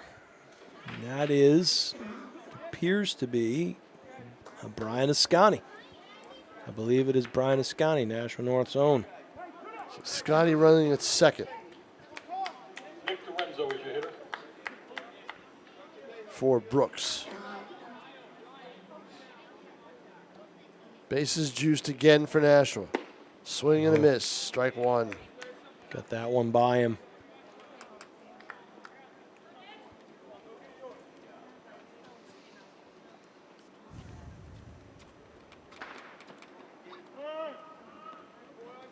What do you think the odds are he gets hit by a pitch? Pretty high, I think. 50-50. I just want to see the pitches come a little faster. You're not on a deadline. I'm on a deadline. No, I hear you. Ooh. Oh, boy. I think it may have just gone up. So, 64. I don't think you're going to see anything creative here. No. 2-0 to count. Ooh. Well, that was a good pitch. It was, but it wasn't a strike. Yep. It would have been a ball had he taken it. I think, anyway, from our angle. 2-1. DiLorenzo, one of the Hollis kids, along with Mello and Boudreau. So he took that That's one. low, yep. That was a good move. Same spot and Yep. even lower. 3-1. He's up in the count now. Nashua has to cash in here somewhere. Setting up outside. And that could drive in some runs. And it's going It's to. going to. It's going to It's be at gonna least a tie the 3-2 game. game. We're going to be tie game. Tie game. Wow, huh? And I don't think I give an error on that play. Tough call, Tom. I He just looked don't. like He was chasing that ball. You know what's interesting, Tom? And I hate to say I this. don't know. He was been playing first base the entire game. Exactly. And now you Now move him he's- out now you there. move him You know, out that was there. Harrison Lendrum, and you move him Right. out to right field, and he's running across his body. But Nashua does what they have to do there. I don't know. 3-3. They I'll all come around. I will check with Bill Thorpe and see what he thinks. I'm going to give him a double off the glove because he was running back for it.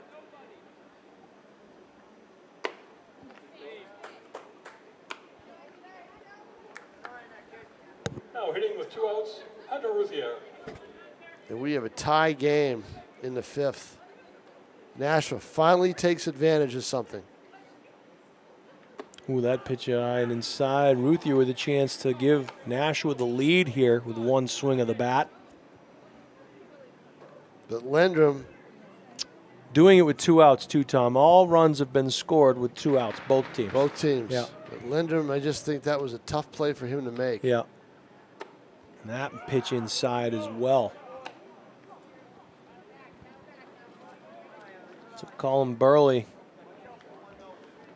suddenly having a little bit of trouble finding the strike zone.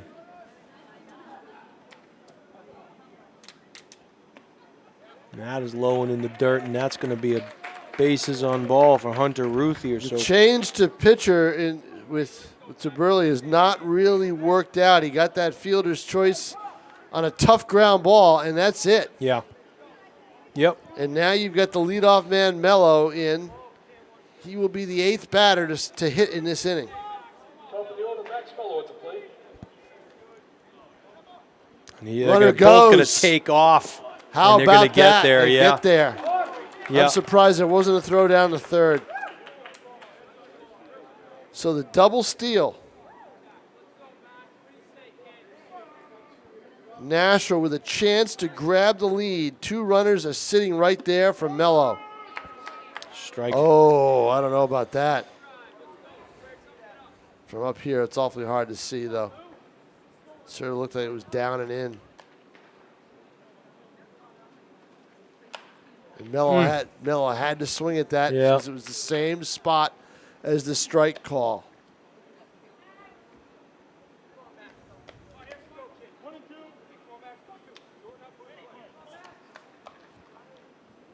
Second and third now for Nashua. 2 down here in the bottom of the 5th. Tie game. And he waited on that one. And good hustle play there. Throws his helmet. Yep. Hate to see Got an that. off-speed ball inside. Probably should have taken it. Instead, he swung at it and topped it to first base. But Nashua scores 3 runs. And depending on how you want to score it, they had 1 hit.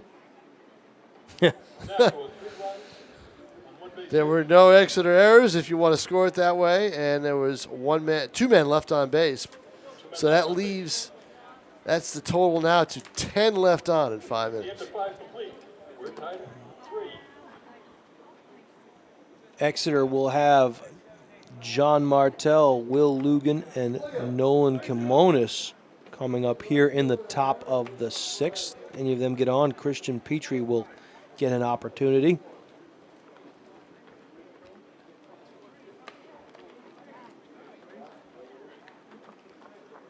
And it was Lugan, Kilmonis, and Petrie that did the damage for Exeter to help them get those 3 runs. At bottom third of the order for Exeter.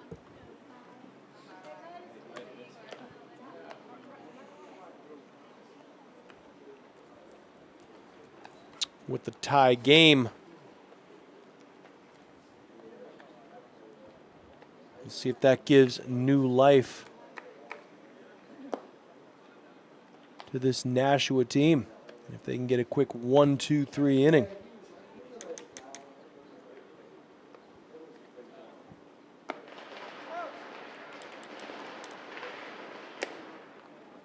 No yawning allowed up here in the booth.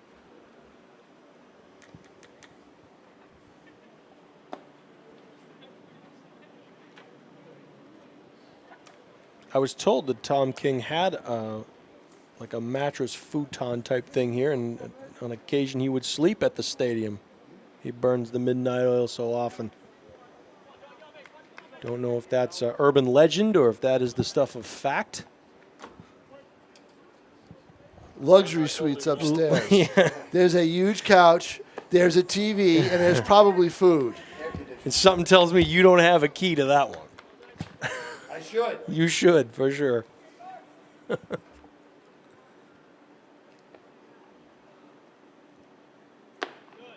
That pitch is high and inside to Martell, the third baseman.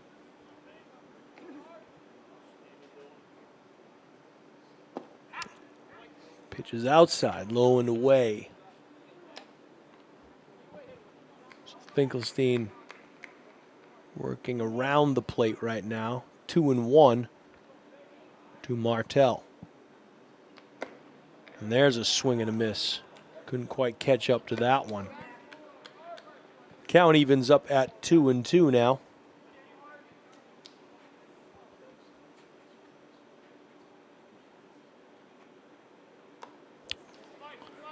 And that was a late break on the curveball that just got the area of the bat above the hands of Martell.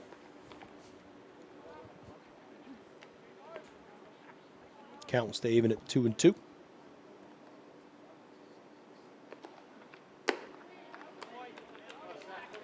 Full count now. As Finkelstein missed high and away.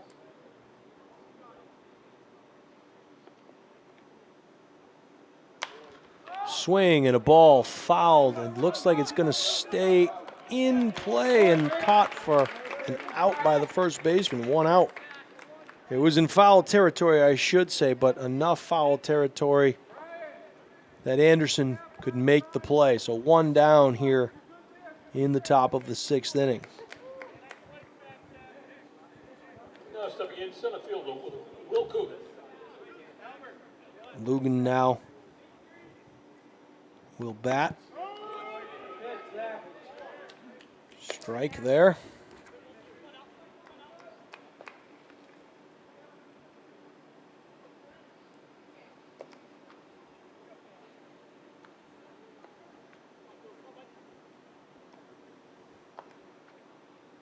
Swing and a miss.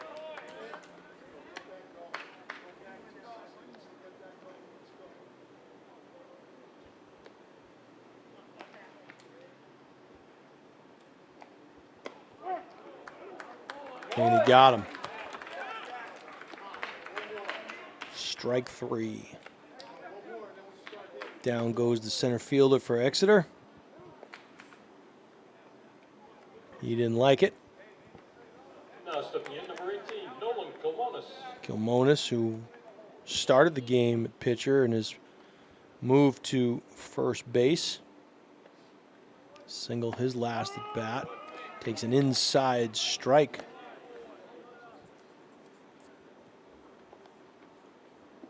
Quickly behind 0-1 to Finkelstein. And a high fly ball, and it looks like that is going to get foul. Not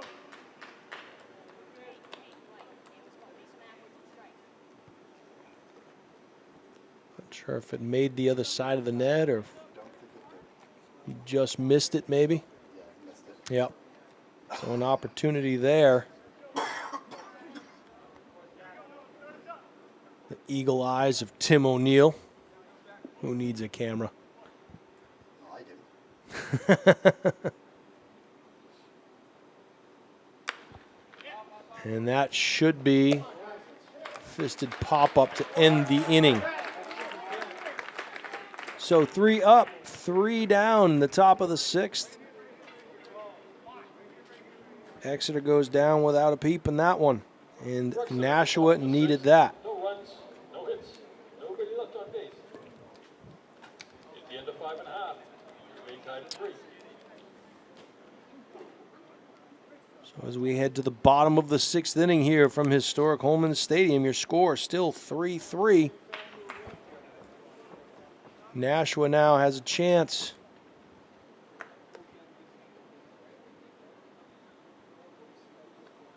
And it looks like it will be Anderson to lead things off, followed by De La Rosa, Therian, and if anybody gets on, Will Brooks. So these are the guys you want to have coming up in a situation like this.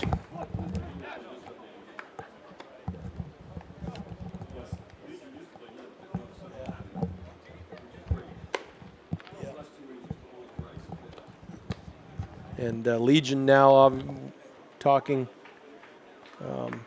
Bill Thorpe, public address announcer. Legion ball, 7-inning affair. It's changed from 9 innings, but we will play extra innings should there be a tie at the end of 7. We'll see what happens here as we get ready to start the bottom of the 6th.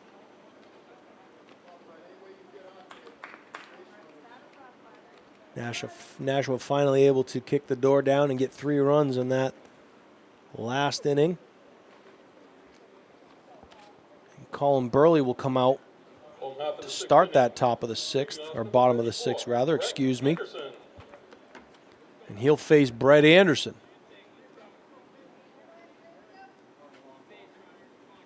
Gave the ball a mighty wallop in his first at bat. And then he singled to right and had a fielder's choice. 2 for 3 here tonight.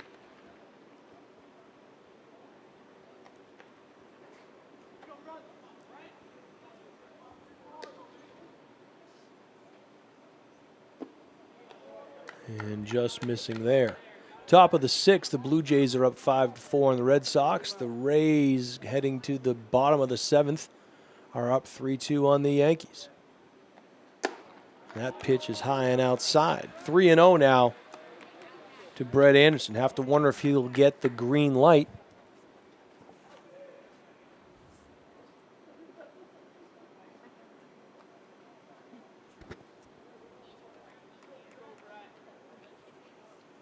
Playing double duty there as Brett throws one back to the bullpen session, heading on down the right field line. That pitch is called for a strike. And, boy, interesting call. 3-1 now to Anderson. He ropes one right back towards the pitcher. Going to be a quick bang-bang play. Nope. A good effort there by the second baseman for Exeter. But Brett Anderson beats it out. Good hustle play there by Christian Petrie as that ball goes off the glove of the pitcher. Burley. Albert De La Rosa. And a good hustle play there to try and make something happen, but Anderson beats it out.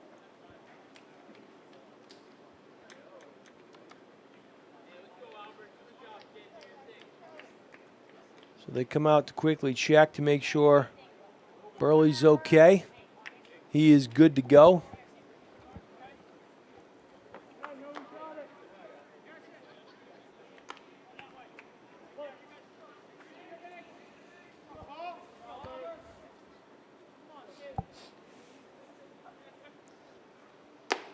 De La Rosa will take ball one high and outside.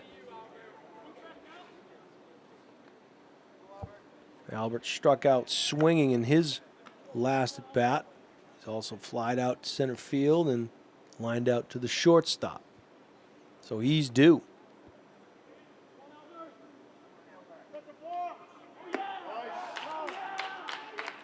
And they are calling a balk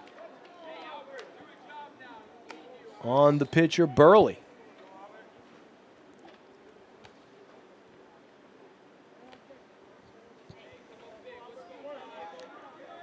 So now Anderson stands at second. De La Rosa with a chance to pick him up and score him. That pitch is inside.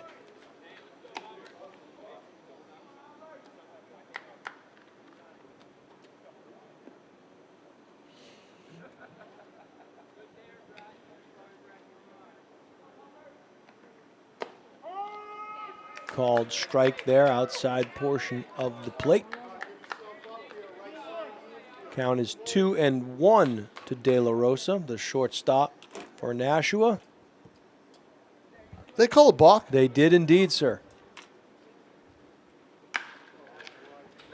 And that ball laced and another gaff. Yep, do not want to run there. Hit right to the shortstop. He almost could have tagged him when he got the ball.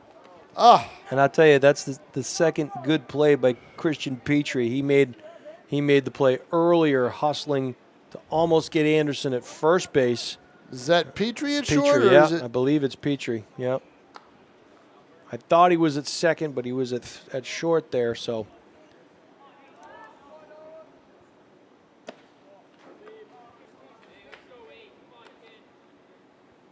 Number 8, Noah Terrian.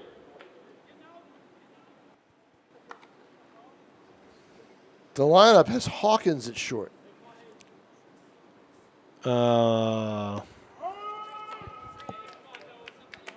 Maybe they. You're right, but I'm pretty sure they made. And Petrie at second. Did they make a switch? I'm relatively sure they may have just switched it because it looks like that's Petrie at the short. Petrie is the shorter, no pun intended, the shorter player, isn't he? Correct. Yeah. He's taken off, and there'll be a play at second. And they got him. Gotta be and out. It is Petrie. Yep. Jeez. But talking to Bill Thorpe in between games or in between innings, he said Tim Lund is very aggressive on the base paths, which is why you've seen a little bit of what we've seen tonight. So, runner at second, nobody out. Is that a case of live by the sword, die by the sword? Yeah. Right? You make, you basically. I mean, you So face. now you get 2 outs and nobody on in the bottom of the sixth inning, where you could have taken a lead and cut down Exeter in the top of the seventh.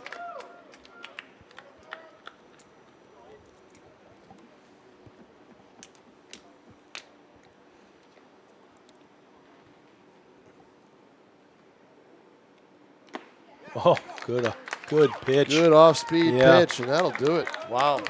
So that would be the inning of Christian Petrie, I think. Some outstanding play in the field. And as a result, Nashua goes down. What started out to be a promising inning, unfortunately. At the end of 6, we remain tied at 3. Did he swing at that, Tom? Or Swung was at it. Okay. So if you're looking ahead to the seventh, it'll be Brooks, Boudreau, And Shoe. and Shu coming up. And they've been on base And a bunch. but not a hit among them. Walk, hit by pitch, 2 walks.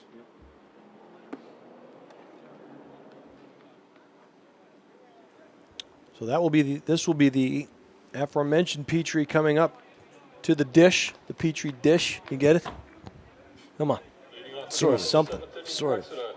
Number 2. It's been a long night. Longer for you. Yeah, kidding. And it's going to get even longer if this game goes into extras. Yeah. Petrie will take ball 1 high and inside. And that one low and in the dirt for ball 2. So Zach Finkelstein has gone the distance thus far.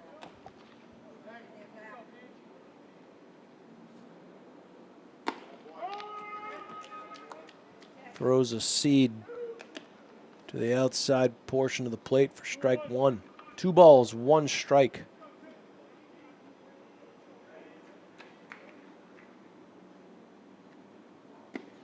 Same spot, maybe a hair further to the outside. Count evens up at 2-2 now.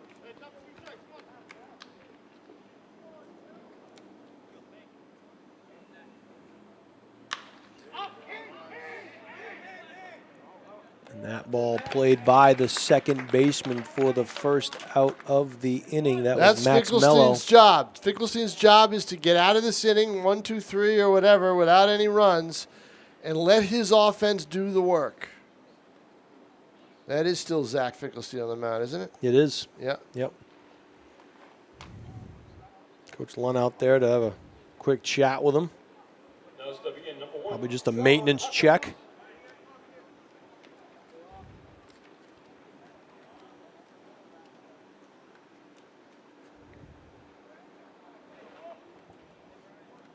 John Hawkins will step in to the box. He singled his last 2 at bats. 2 for 3 so far tonight. Quickly down 0-2. Nice healthy hack there, fouled back into the netting.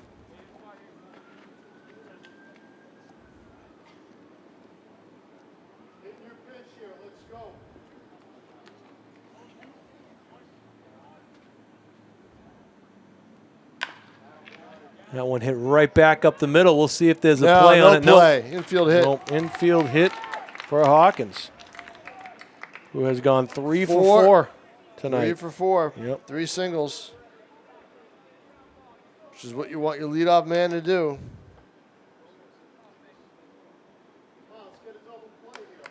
Now digging in, number 6, Jonathan Lundrum.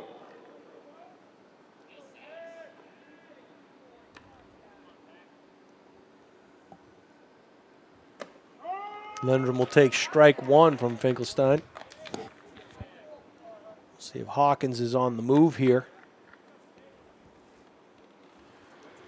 If Exeter wants to force the issue, so to speak. Test the arm of Shue. But testing the arm of Finkelstein right now. Still looking to be very strong as he goes up 0-2. He's got plenty of velo right now. No doubt. He'll step off the mound. Thing is, you've got a runner at first who's looking to get to second.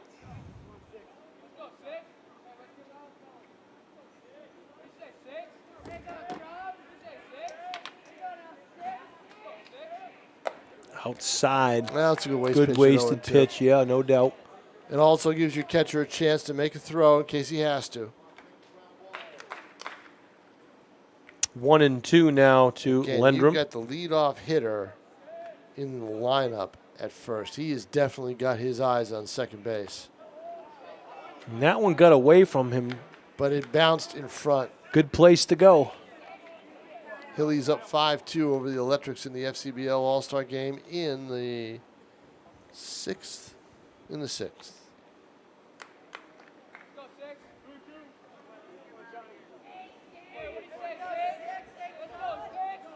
Tim O'Neill, I believe Pete Johnson is executive producing from home again. That one coming right back here, just over our heads and out of play.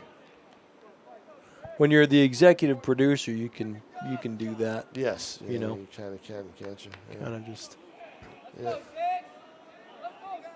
I'm sure he'd much rather be here. No, he wouldn't. Wonder if he's grilling right now, Tom King. Could be. Yeah. He's Great got night. a cat now. Oh, he does? Yeah. Maybe he's cooking for the cat. Yeah, maybe. It's a good night for grilling. It is, and I will be soon. Swing and another foul back here off to our right. Ooh, boy. Almost hit Ryan, Brett Anderson's grandmother. Been bad on the ricochet.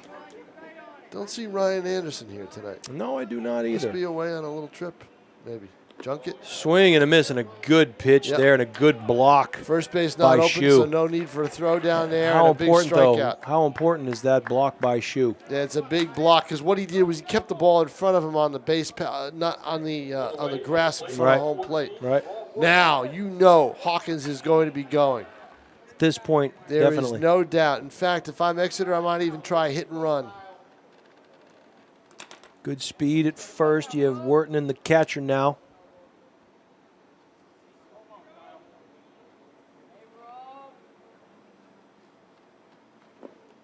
And another block. Shu is doing a good And job. Shu just trying to keep everything in front of him. And Yep. Boy, if I'm Exeter, I'd test on that. well, I would- think that on that particular one, particular- I may have sent Hawkins. Yeah, because Shu would have had to but just moving to his left, Yeah, having to to bend throw, down, take the mask off, throw. and he was turned around. Another low pitch. Yeah, Finkelstein has gone low. He doesn't want to give. He's afraid to give this hitter anything good to hit. He's lined out twice. Yeah, and solid walked. contact twice. Yep, and walked.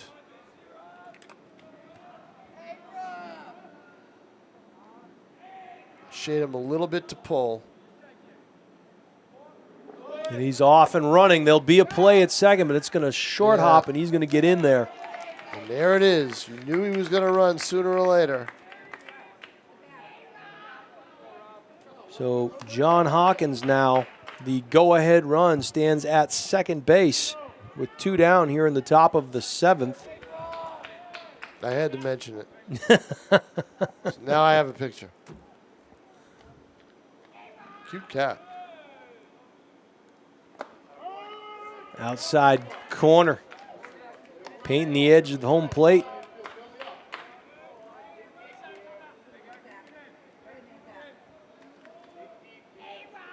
Now, Pete's listening. He's keeping us on our toes. Oh, yeah. It's good.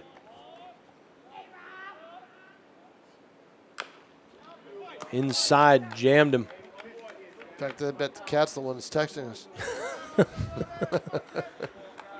They're all tech savvy over there, huh? Oh, yeah. Yep. Animals these days are a lot smarter than they used to be. Smart enough to freeload at home and not have to pay rent, right? That's Boy, you gotta give credit. pretty good gig. Yep, exactly. Off speed, and it was a Yeah, good job. good And pitch, got a piece of it. Finkelstein is really upset that he got a piece of that. Yeah. He thought he had him. Yeah. Thought he had him. It was a good pitch. But Wharton, proving his mettle as well. He's had good contact. He's seeing the ball well tonight.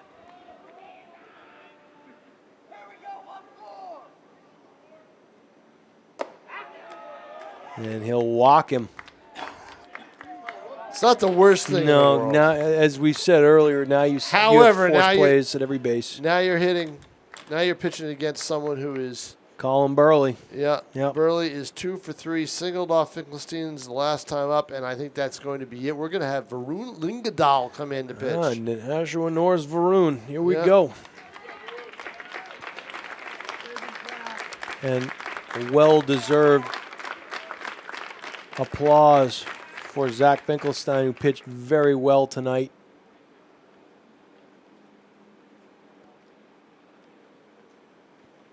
He won't get the win here, but No, the question is, does he come back out and play for who do they have playing first? yeah, it was Brett that's right, Anderson. Brett, They'll yeah, so they I don't know if they'll move probably it. leave that bat in the lineup. Yeah, I'm well, I thinking. mean, just move people around. Where else? I think they'll keep Finkelstein. He wasn't hitting, so I don't Right. think they're going to put him out there in the field. So, yes, exactly. Since they didn't have his bat in the lineup, Yep. then he'll be out of the game. So here's the scenario, Tom King. We are at the top of the 7th inning with 2 outs. Exeter has runners on first and second. Varun Lingadal coming in Nashua, number 23, to try and Lingendahl. close down this inning. And he will have to face Colin Burley, who pitched himself out of a couple of jams in the late going of this ball game. So Burley trying to help himself out here.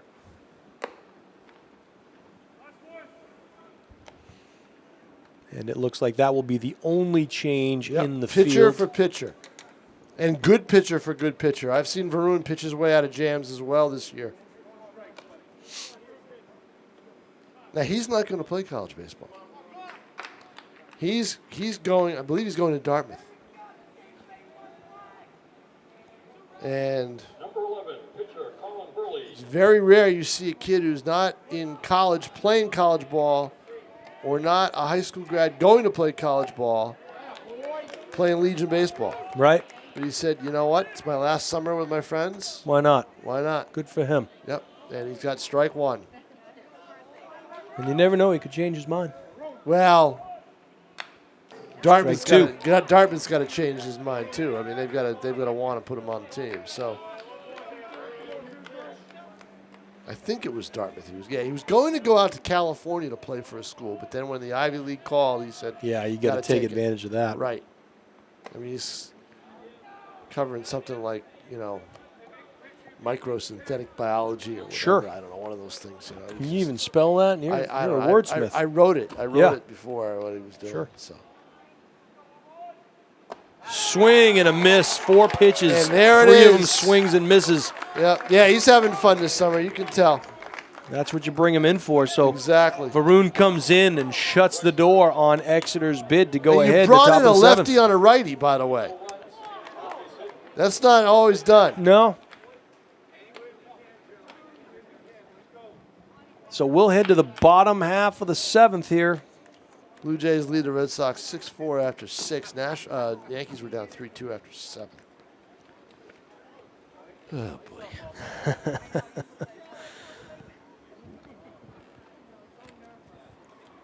So coming into this bottom half of the 7th, and I think it's still going to be Colin Burley, but we don't see him as yet. Whoever it is, they will face Will Brooks, Henry Boudreau, Kyle Shue. Should any of them get on base? Nick DiRenzo. Burley had just struck out, so. So yeah, he had to get his glove and have a drink of water, and there he is on the hill. So Burley will go. 7th inning, tied at 3.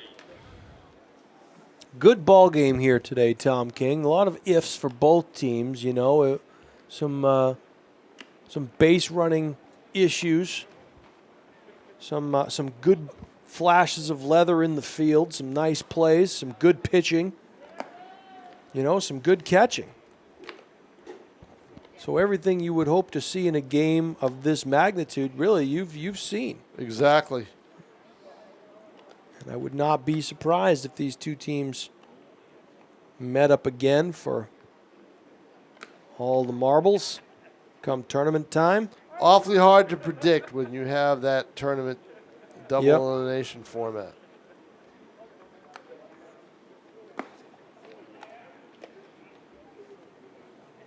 So you're saying there's a chance.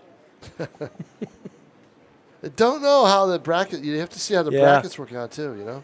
Now, do they factor in the other games other than the district games? Do they figure those in the seeding and so forth? Yeah, your The district overall standing record? is the overall record doesn't count. Doesn't count, It's right. just the district Okay. games. So right now these two teams are Nashua 10-1, Exeter 12-2.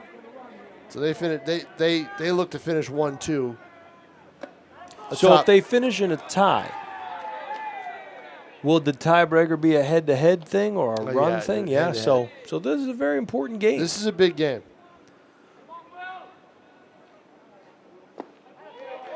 And Will Brooks takes another pitch low. And he's ahead now, 2-0 against Burley.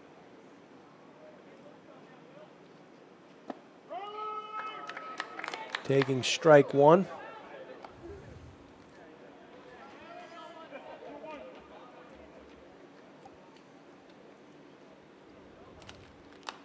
Fouled straight back here. Watch him. Another ball earmarked for Ryan Anderson's grandmother. Just missed her again. Brett's grandmother, Ryan's mother. Excuse me, Brett's grandmother. Right. I covered Ryan in high school. Oh, I'm so old. You are, Tom, no doubt. And that That's could fall, but no. it does not They hang had up there long They enough. had him played perfectly. Had he shaded that a little bit more towards center, it would have been up the gap. So one down here.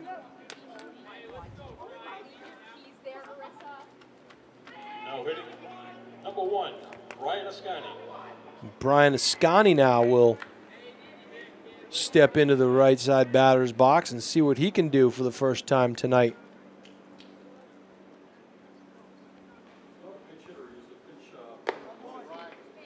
Ascani takes ball one high. Yep, he came in to pinch run, and he stayed in the game. Yep. Yep, For Boudreaux, was it? yep. Yeah.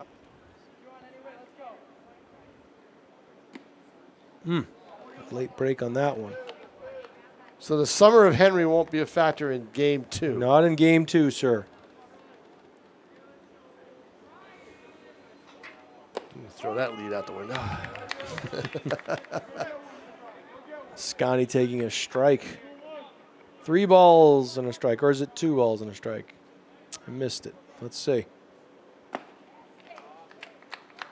Well, he's got 2 Strike strikes 2. on him now, so that's what counts the most. We don't get the fist for a full count, though. He gives all the fingers. I Yeah. didn't give anything that time.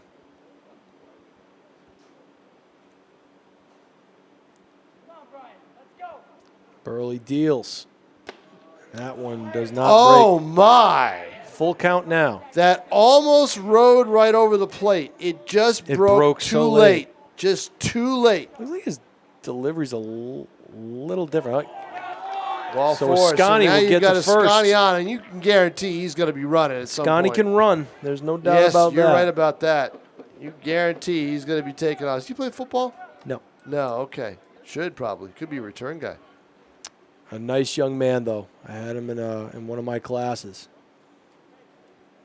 Great kid. Kyle Shue is up, followed by DiLorenzo, the hero of the 5th inning with the three-run double. 1 away, Kyle Shue at the plate.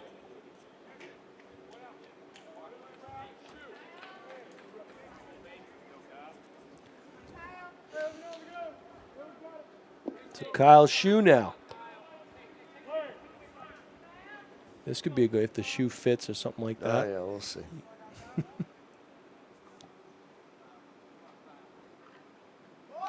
He lays Bunts down it. a bunt, a high one. He's going to have a play at second. Oh, gets Wow.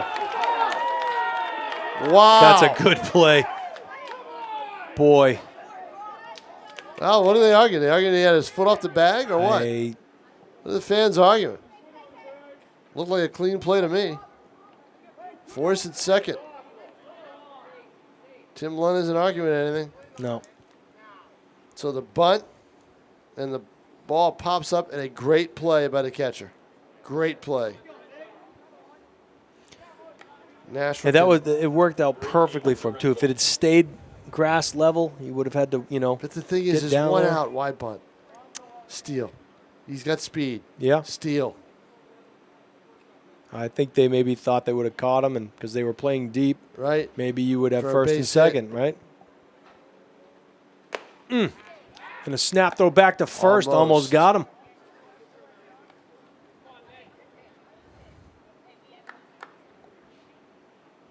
So Nick Durenzo now with a chance to move Kyle Shue to second. Rob Worthen. Whoa. really. Is it Wirtanen? Wortman, yep. Wirtanen. Yep. He's proven he's in charge of this game. Oh, yeah. No doubt.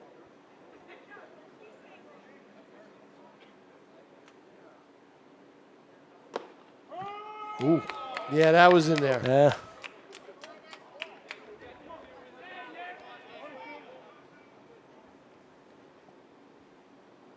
Good.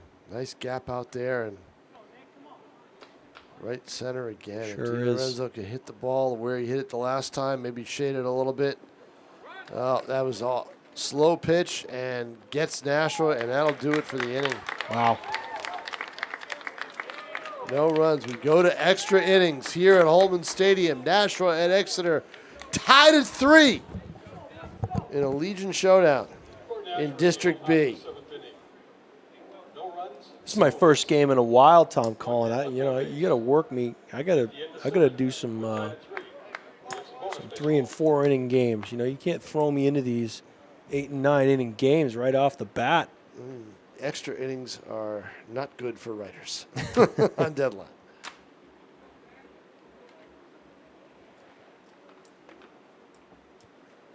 So 3-3 here at Holman Stadium. Extra baseball. And in the bottom of the 8th, the Yankees have taken a 4-3 lead over the Rays. There is a God. Sox are still down 6-4 in the bottom of the 7th. Just don't bring Chapman into the ninth. Then it's a slider, hanging slider. Oh, good grief. All Lingalall has to do is throw strikes, because I don't know if they can hit him very well when he's this effective after a couple of innings. Now, he'll lose his gas, 3 or 4 innings in, but if we're still here 3 or 4 innings in, yeah. Yeah, that's not good.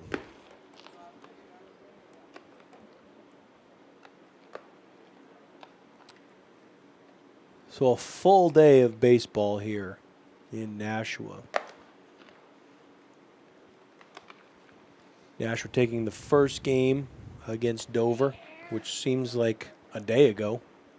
Kudos to the Nashua 14 and under Babe Ruth All-Stars. They won the state title last weekend, and they are now playing will play this weekend in the New England Regionals in Rochester. Excellent. Won 3 games to win the state title, and I believe the regionals start out with 3, and then you go from there. Rochester, New Hampshire. New Hampshire. It's New England Regionals. Right. So Rochester, okay. Yeah, New York wouldn't be Gotcha. involved. Yep. Harrison Linder leading off the top of the Nationals are in some town I've never heard of before in Alabama.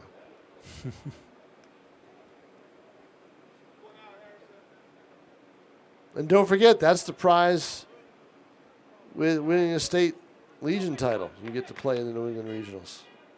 Oh, Lingadal. Yeah, not good. Not a good start there as he hits Lendrum.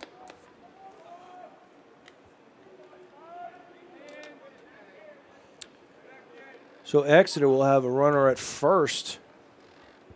That will bring to the plate number 10. John Or rather, Martell. that was, this is Martell now, the third baseman.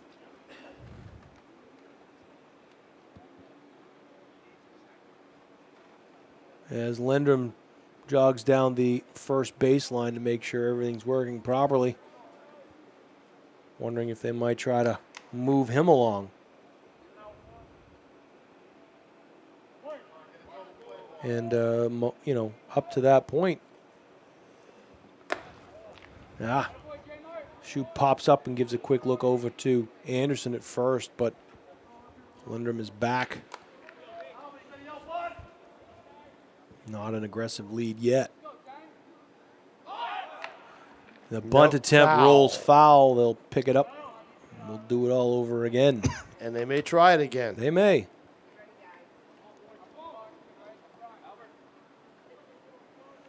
Martell fouled out to first base to Anderson, his last at bat. Struck out swinging in the 4th, struck out looking in the 2nd.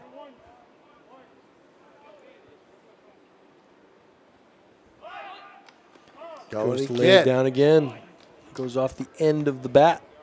2 strikes now.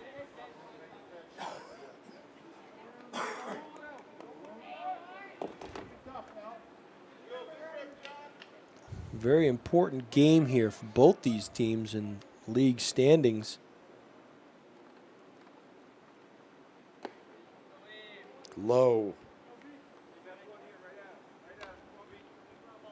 Bunt's got to be off with 2 strikes, you would imagine.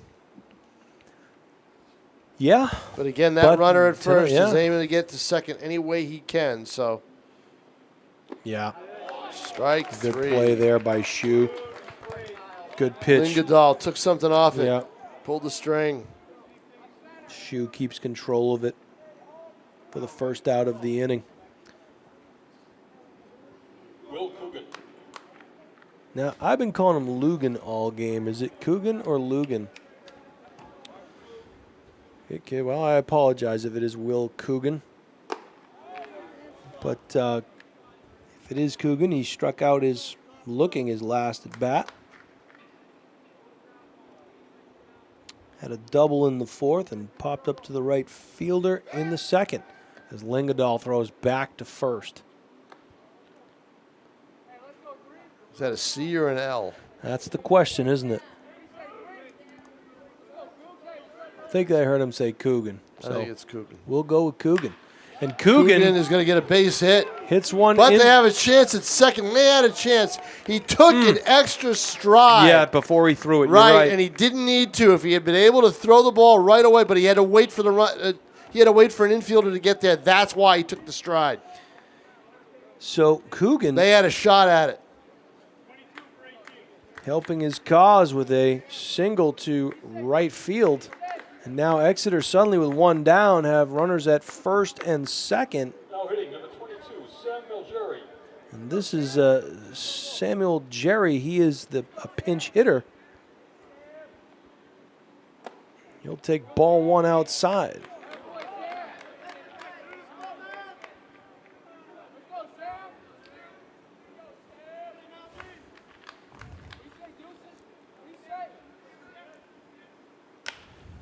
And that could fall. No. Nope, he's got it. Didn't have enough on it. 2 outs here. So Jerry pops up to the third baseman.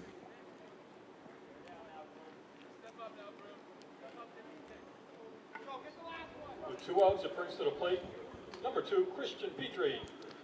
So Petrie, our guy, shortstop, second baseman extraordinaire, can play them both. Has done both well tonight. Imagine if he drops this one in. Pitches outside. Lingadal has no business trying to go outside. You go inside on Petrie. Make him swing the bat. Tie him up.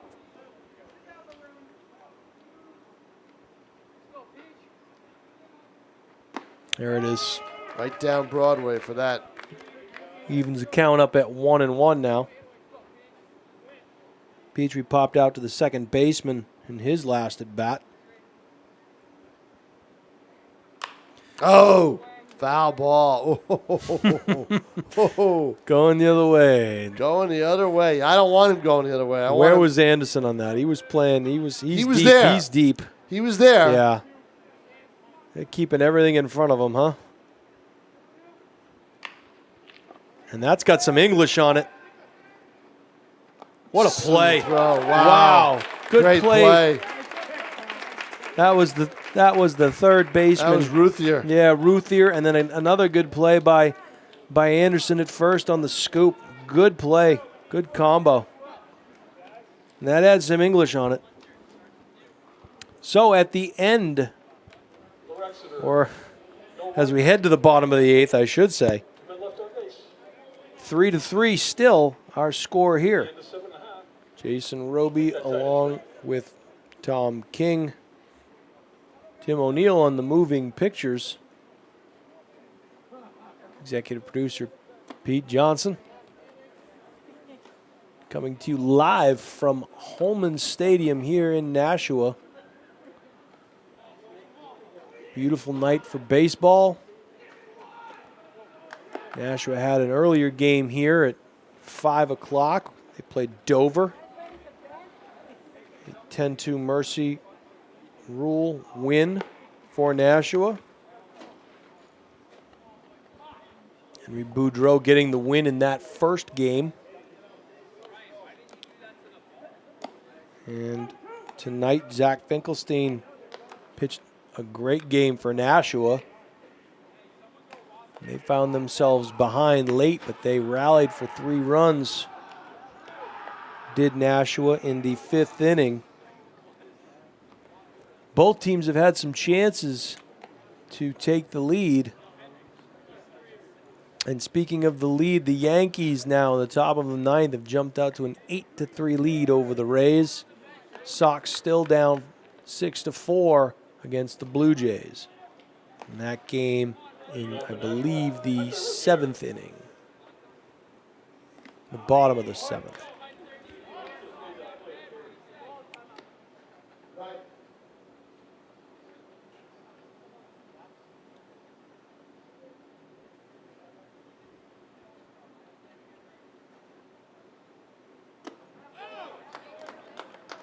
And this is Hunter Ruthier, the third baseman who just made a great play to end the top half of the 8th.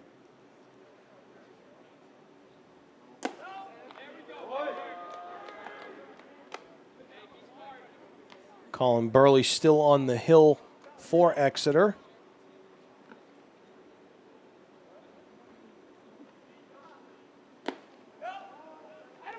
And Ruthier will head on down to first base, the beneficiary of a base on balls.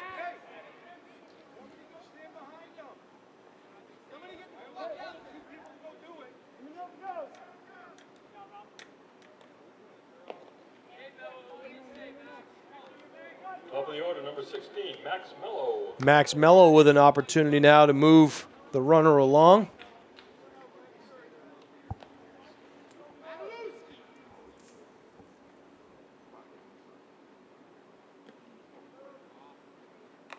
And he bunts it, and it's a good one. And that is a fair ball. It stayed right on that chalk line. There's nobody covering third, and they watch the ball, and Ruthier almost took third. But that ball was right on the chalk line. And the coach for Exeter out to talk to the home plate umpire to see what the situation is. That ball appeared to stay on the outer part of the chalk line. Yeah, I think he thought that's a fair ball. Yeah, I think he thought it was going to be foul. And Yeah. the ball may have still been moving just a little bit when the catcher picked it up. And but I think Wertinen picked it up, and it was the right thing to do because that was on the line. Ruthier reached on a base on balls, correct? Correct. Ruthier got to first on a walk. And then Mello with the And bunt Mello single. bunted him over. And what a great bunt. Now you've got the meat and potatoes. Here's Brett Anderson right up. Now, you don't want to see any foolish base running gaffes here, right? No. With don't- nobody out, no, there's don't no do need double to steal, roll the no dice. anything. Right. And let's hope it doesn't come down to that. Let's see if Brett Anderson can give this thing a ride and put this game to rest.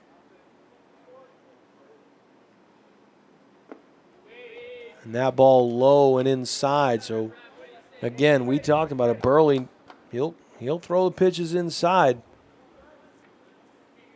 But if he brings that up a little, we'll see if Anderson makes him pay. And that ball low in the third outside. 2-0 now. First and second, nobody out. Bottom of the 8th. Extra innings, 3-3 the score. Can't ask for more than this if you're a baseball fan. And now we have a stoppage in play. They're going to walk. They're going to concede it and send him to first. Boy, you're going to have bases loaded, nobody out? They'll bring everybody in. Boy, I don't see that. No. I don't see that at all. I don't understand that at all. And look, all credit to Brett Anderson. He's a dangerous hitter. But you have a chance to get him out. I think the idea, Tom, was it was a 2-0 count, 2-0 right? count, It was so you don't 2-0, want so maybe pitch around him, whatever, you know. If you're going to concede the walk, save the pitches for the next. I know what you're saying, but I think if you were facing a fresh count, I don't know. It is a great night for baseball, and the only thing missing maybe is a couple of hot dogs. Well, they're going to, for us, it is. A couple of hot dogs would be good. So De La Rosa, Tarian, and Brooks. And that pitch is high, so 3 more, and we're out of here. We'll see if Ruthier gets anything to hit. Swing and a miss. Good pitch there by Burley. Infield is in all the way around. Everybody is in. Winning run is at third. Well, just poked Nobody that right out. over the second baseman into that outfield, and you got to run. Slow breaking That is ball. one heck of Wow. a pitch, huh? You think it's going to sail over the umpire's head when it leaves his hand. Good pitch there by Burley. He's got two strikes. He's not going to give De La Rosa a fastball. And that pitch is outside. Count now, even at 2-2. Boy. He'll come back with that curveball right here, Tom King. He'll come with it twice in a row, I bet you.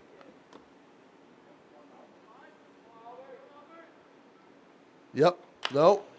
And that is going to stay. It's going to stay in the park. It's going to be caught. One down. Wow.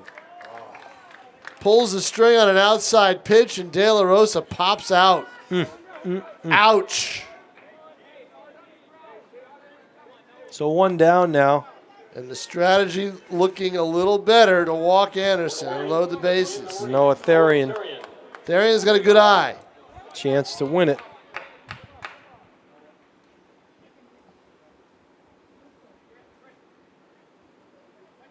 Infield once again is in on the edge of the grass. The outfield has moved in. You want to hit the ball in the air to the outfield, if you can. Slow And basically, he's throwing eephus pitches. It's what he's doing. It is. Hey. It's almost like watching a knuckleballer out there. He'll come back with a fastball right here. No. Yeah, you're right. There it is. You're right. The way he deliberately goes back slow, I think he's not going to do it. And then he snaps it. Snaps it, right, exactly. Very deliberate. Yeah. 1-1 on Therian. The windup. The pitch. Another pop-up. Now, this is interesting, Tom. Do you catch this if you can? Because you tag you up. can tag and go. And you have it would have been an interesting scenario. And you know what? That ball dropped in a catchable area. Mm-hmm. He stopped. Maybe he was told not to, right? Who knows? It's 1-2 now on Therian with Brooks on deck. High, ball 2, 2-2. Oh, boy. You're going to get another curve here, Jason. I think so. He hasn't thrown 2 fastballs in a row to any hitter that I've seen. Yep. And there it is. There could be your ball game. We'll see. Does he leave on time? He's going to go. There's going to be a play. There's it's a cutoff. He's going to be in there. He's in there. He beats the throw. And it was just deep enough as Noah Therian delivers the go-ahead RBI for Nashua, and they walk off in the bottom of the 8th, 4-3 winners over Exeter. A great night for baseball here by two very good teams. Super job. And a great finish in a game that could be extremely important in terms of seeding moving towards the tournament.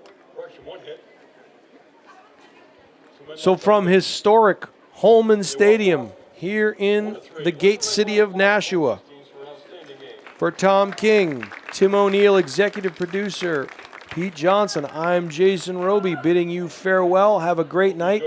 Nashua goes out 4-3 winners over Exeter. Take care, everyone.